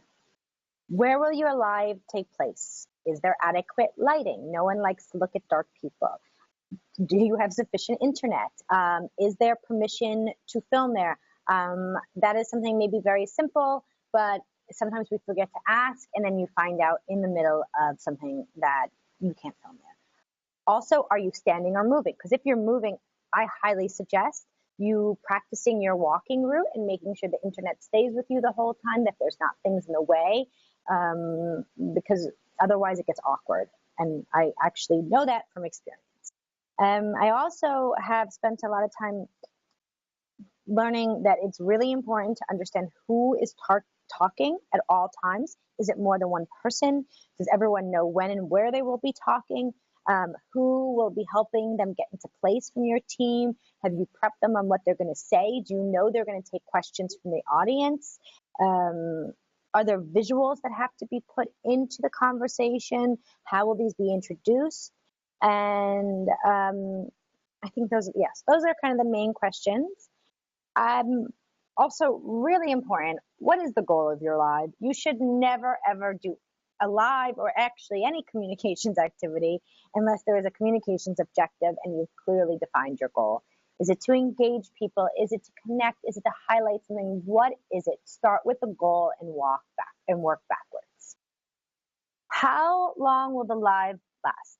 It needs to last for a minimum of 10 minutes. You do not want to go live if you do not have 10 to 15 minutes worth of content. The whole thing with lives is people tune in at different times. So not only should you go for at least 10 or 15 minutes, you should continuously repeat throughout the thing. Hi, every couple of minutes. Hi, I'm Diana, and I'm here live with the World Food Program from Rome. You know, do you have to do at another break? Hi, I'm Diana. I'm here live from Rome with the World Food Program. You want to keep welcoming audiences as they tune in. That is something really important I've learned, and it really makes a difference to the viewers.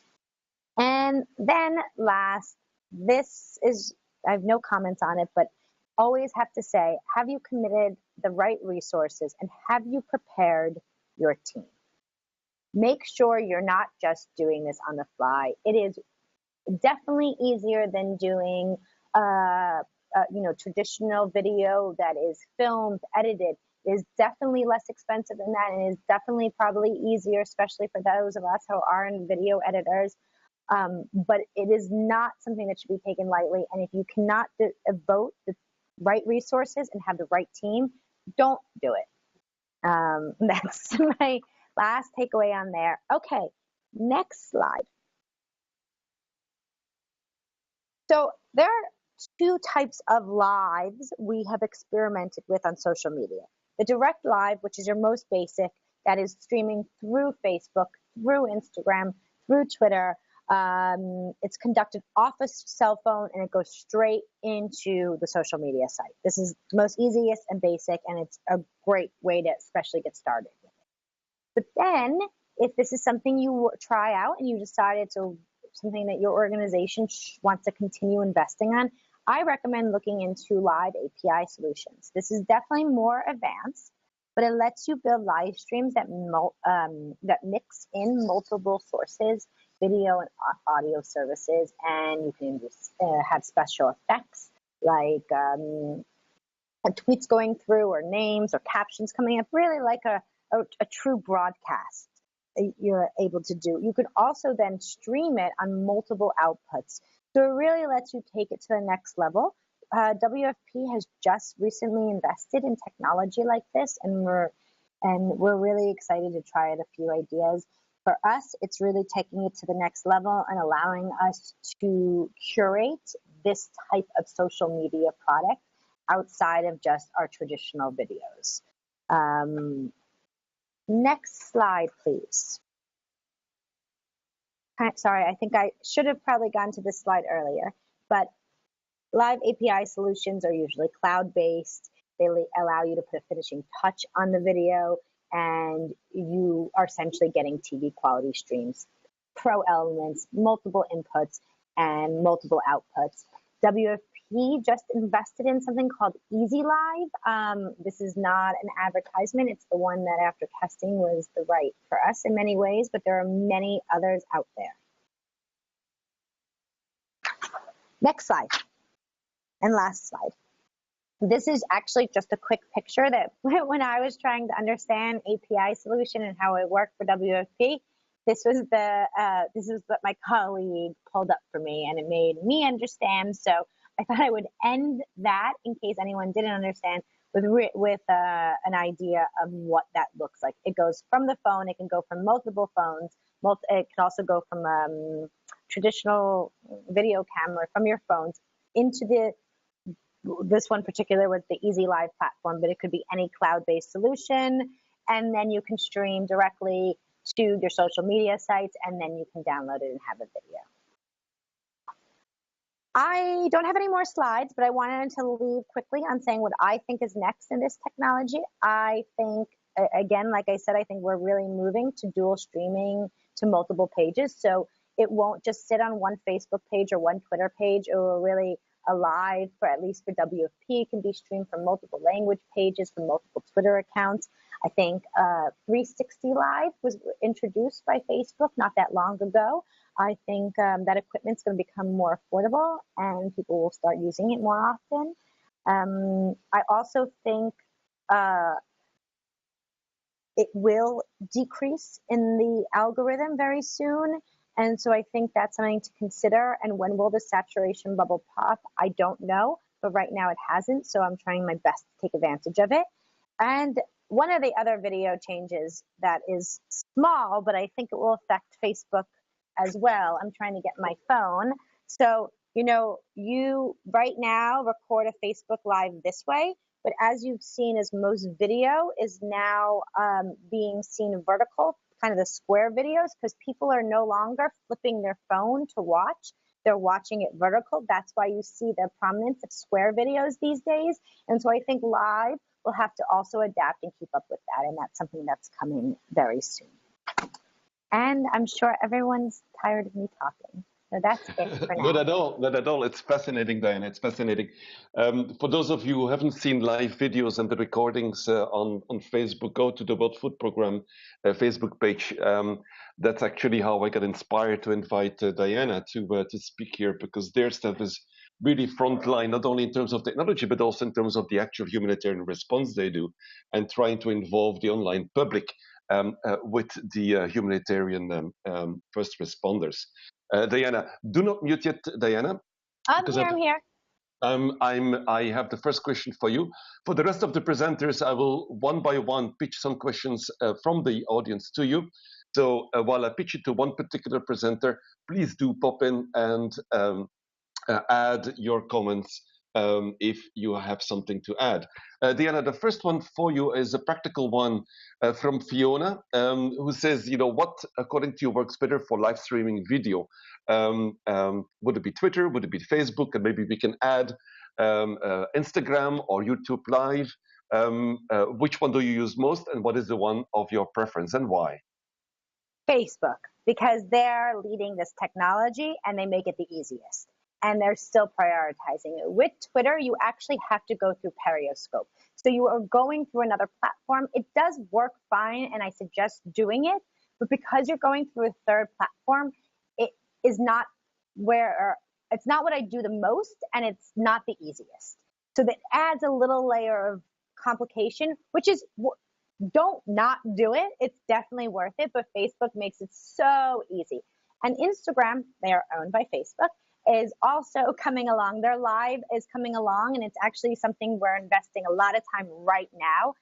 In the next few months, WFPLC is experimenting with more stories and more Instagram live, because Instagram is the only platform that is growing at incredible rates still. Twitter and Facebook have kind of stopped growing in ways of new users, mostly because everyone's already on them or has made a decision not to be on them. So Instagram is still getting new users. So there's still time before, a new trend comes along. So I think Facebook is the best one. It is the easiest. It invented the technology. It's the best to use. After that, I say invest time in Instagram because I think it's growing. But definitely Twitter shouldn't be forgotten about. The reason I don't talk about YouTube Live is I have to say I have no experience about it, but people say it's quite easy and it works very similar to Facebook. So if you do have an active YouTube profile, I bet that's something you can definitely be able to experiment easily with as well. Mm-hmm. And you mentioned also in your presentation several times, Facebook prioritizes. What does that mean? Facebook, okay, so the best way to stay up on social media trends is to read what Facebook is doing next and what they're coming out with. Because the way their algorithm works, and again, they control Instagram, so they control their algorithm, is by pushing their new products high in the algorithm. So to them, Facebook Live is still only a year old, and it hasn't reached its saturation. So if you do a Facebook Live post, it will be Facebook's algorithm will take it and push it up to more people and make sure that reaches more seen. We have done the same topic with a traditional video and a Facebook Live, and literally 5 to 6 times more engagement. And it's not because the content was better. To be perfectly frank, usually the edited video is of higher quality, but that is not what Facebook is prioritizing in their algorithm right now. And so I actually always stay up to date on what Facebook is doing next, and because I know that's the trend that they will be pushing. Okay, thanks, Diana. You can go on mute for a moment. Kieran, the next question is yours, and then I have a question for Morna. Kieran, are you online? Can you unmute, please? Yes. Yes. Big brother is there. Hi, Kieran. I have a question. You mentioned the OBS software. I think that's Open Broadcaster software. The question was, what is it? And why can't you just broadcast from a mobile or laptop audio video? Do you need Open Broadcaster software to go onto Facebook Live? What was the function of that software in your event? All right, so it's similar to one of the slides that the last presentation had just a minute ago, where it is a free software that you download that allows you to stream to Facebook or to any live service like Twitch or Twitter or whatnot. So how it works is that it basically helps you to prepare things so you can prepare certain scenes. So if you have a theme or intro video or like a weed screen, so like a screen that is there while someone is discussing something, you can probably put previous media pieces in there, video. You can put multiple elements of these types of media onto one scene, and then that scene is then broadcasted to your Facebook channel. It's used on the computer, I don't think it's not possible to use on the mobile device. So we were doing it on the computer where we had a webcam coming in. We had also a main audio. So we had a mic with a very long cord. And then we had other videos, previous things that we had prepared, and they were all in a certain order, and they were going to be broadcast at certain times. So it's free. You can get it at obsproject.com.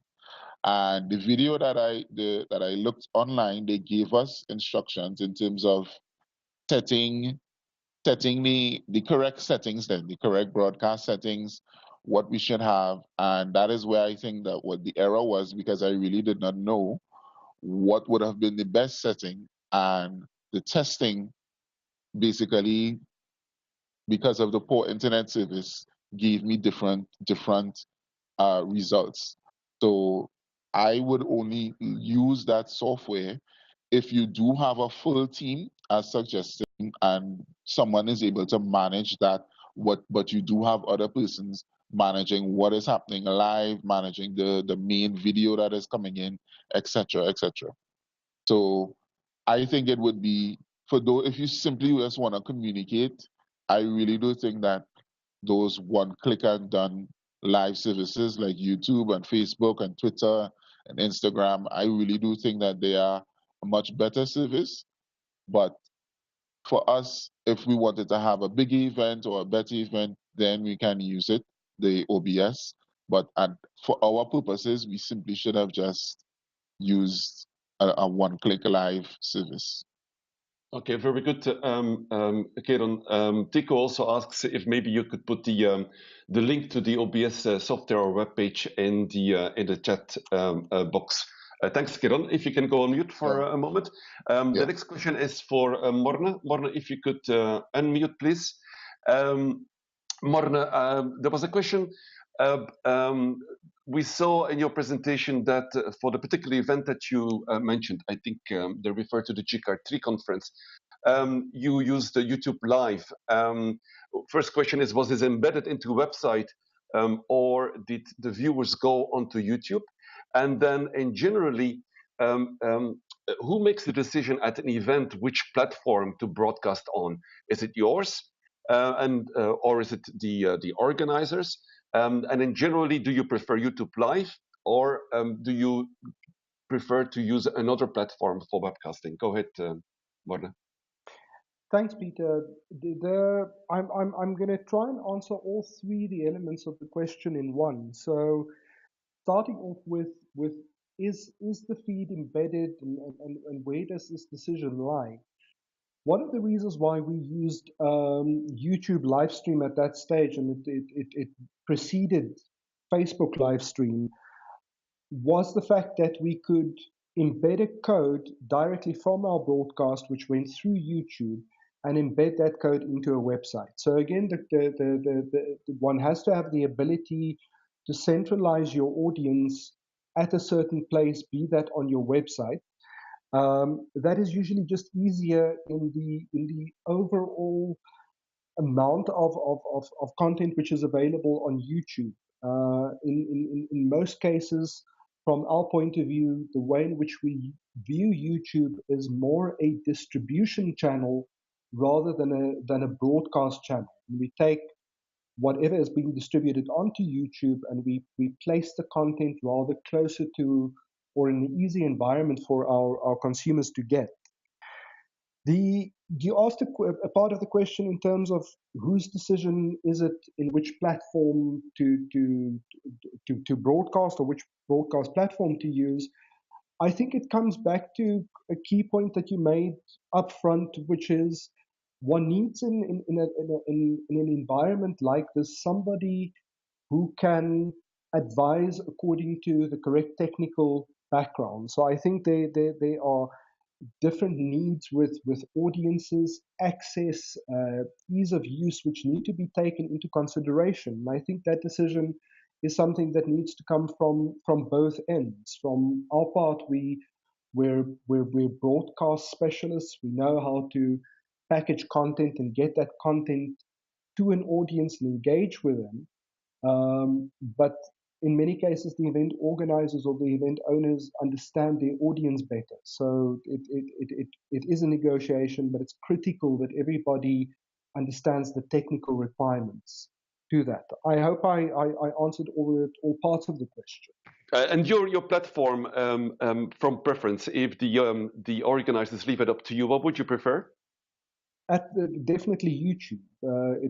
It's a system which, as a distribution platform, it's a system which was developed around video. It's used to handling a vast amount of content and bandwidth. So definitely YouTube.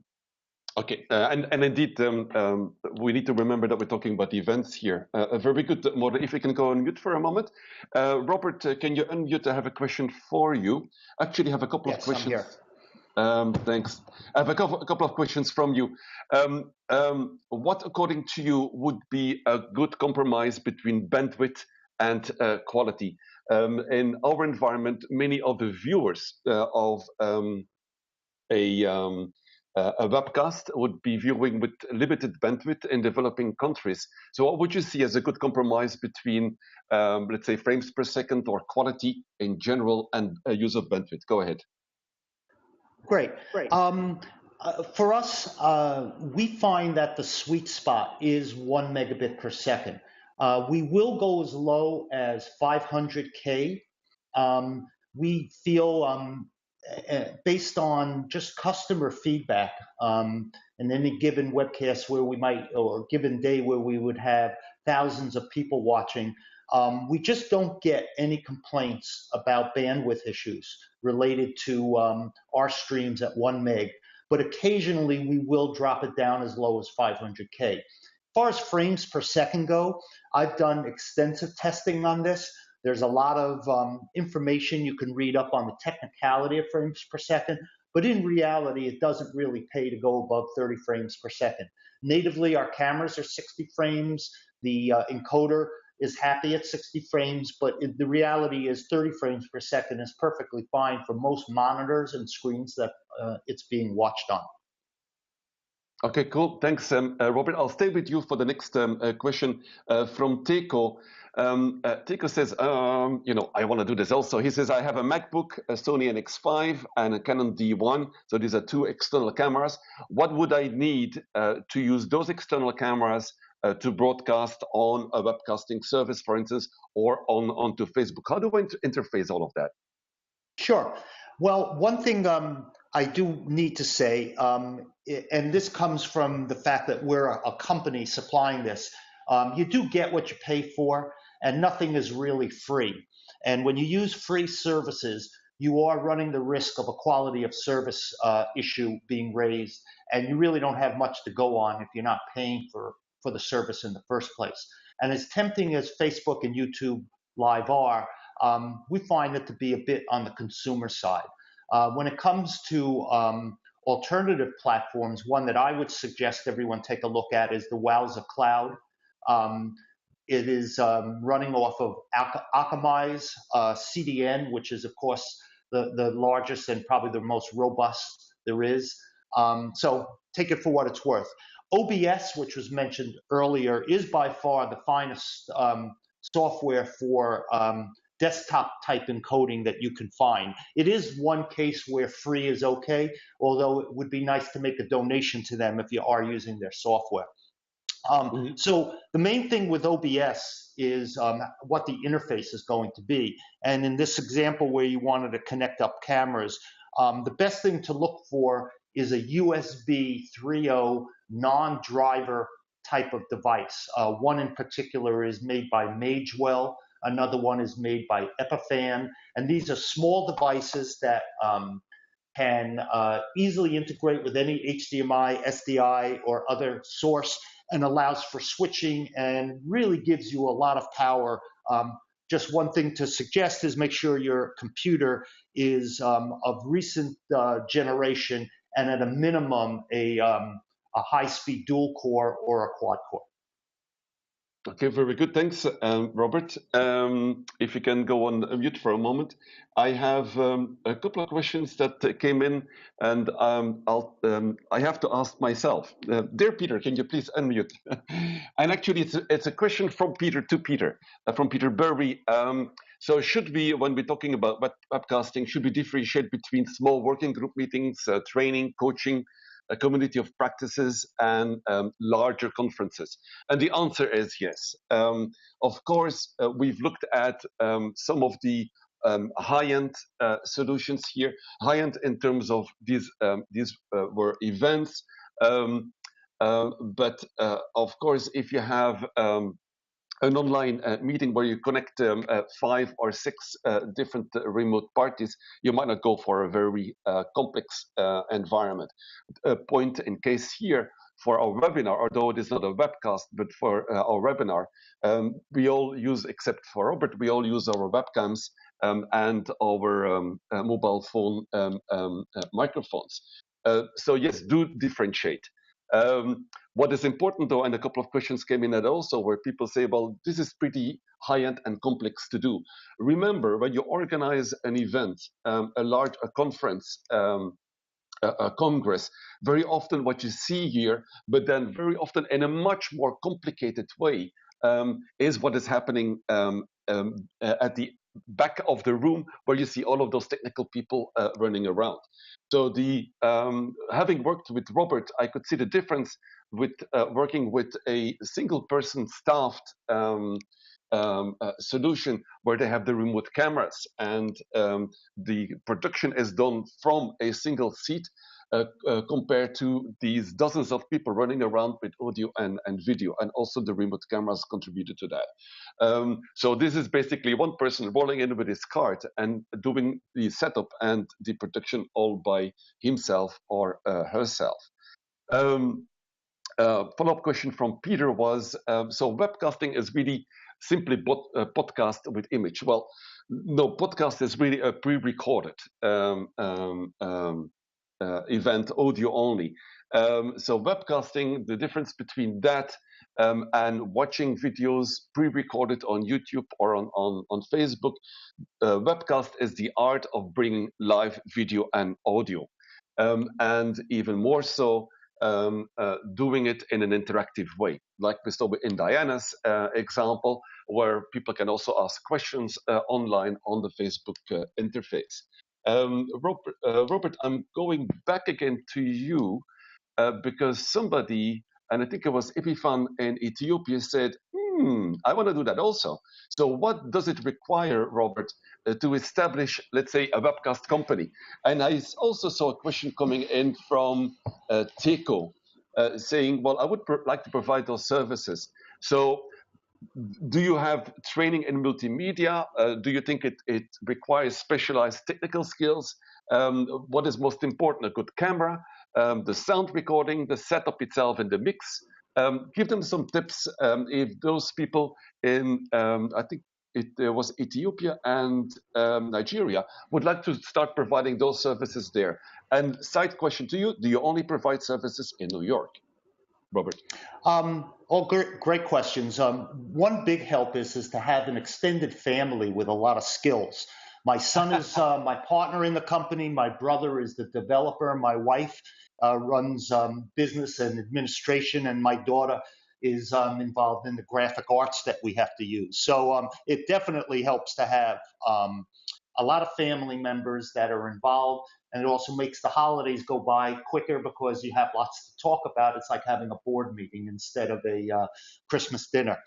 When it comes to skills, my background actually is biomedical engineering, and I always had a personal interest in video, and back in the 90s got much more involved in video and ultimately decided to leave the corporate world and go out on my own. Being well-rounded is probably most important. Our solution here is very technical, and we look for IT skills as well as AV skills as well as audio skills. So they're all important in their own way, but most important is the solution. And in our case, we really think out and really research every item that's in this cart. And we make sure that the technician that's going out to do the job can visualize this entire setup in their mind. So that way, as you are working and have challenges, it's clear to you, oh, well, that challenge or that problem has got to be related to the encoder or to the camera controller. So in order to go into it, I would say that just make sure that you have the technical skills to support yourself, and then don't skimp on the hardware. Be sure to go after equipment that you're going to be able to rely on, because in our case, our livelihood relies on this, and going out and being successful is vital. Excellent. Thanks, Robert. We have more questions than what we can answer in our webinar. We will go over the questions left unanswered, and we will give you some feedback and information in a wrap-up email. The first thing I would like to do is thank you for joining us today in our webinar. Thanks for your engagement. Thanks for the many questions, and thanks especially to the speakers who have really invested quite a bit of time and effort in preparing this.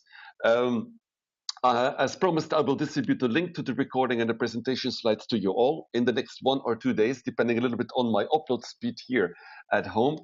And I will follow up the questions in a second wrap-up email. So I need about a week to go with the presenters through the questions.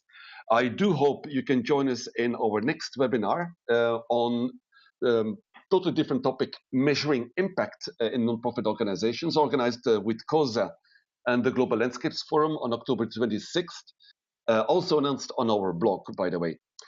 We have one more webinar on the launch of the Tropical Agriculture Platform run together with FAO on November the 8th. And our next communications webinar related to webcasting will be a webinar on webinars, where we kind of take you behind the scenes on how here at GFAR we prepare the webinars themselves, technically how we prepare the speakers, what is the workflow that we follow. So that might give you a little bit of inspiration if you would like to organize webinars for yourselves, for your audience, be it internal or external. This webinar is not announced yet, but book November 14th already, because that's the next communications webinar. With that, also thanks to Charles for the background technical support.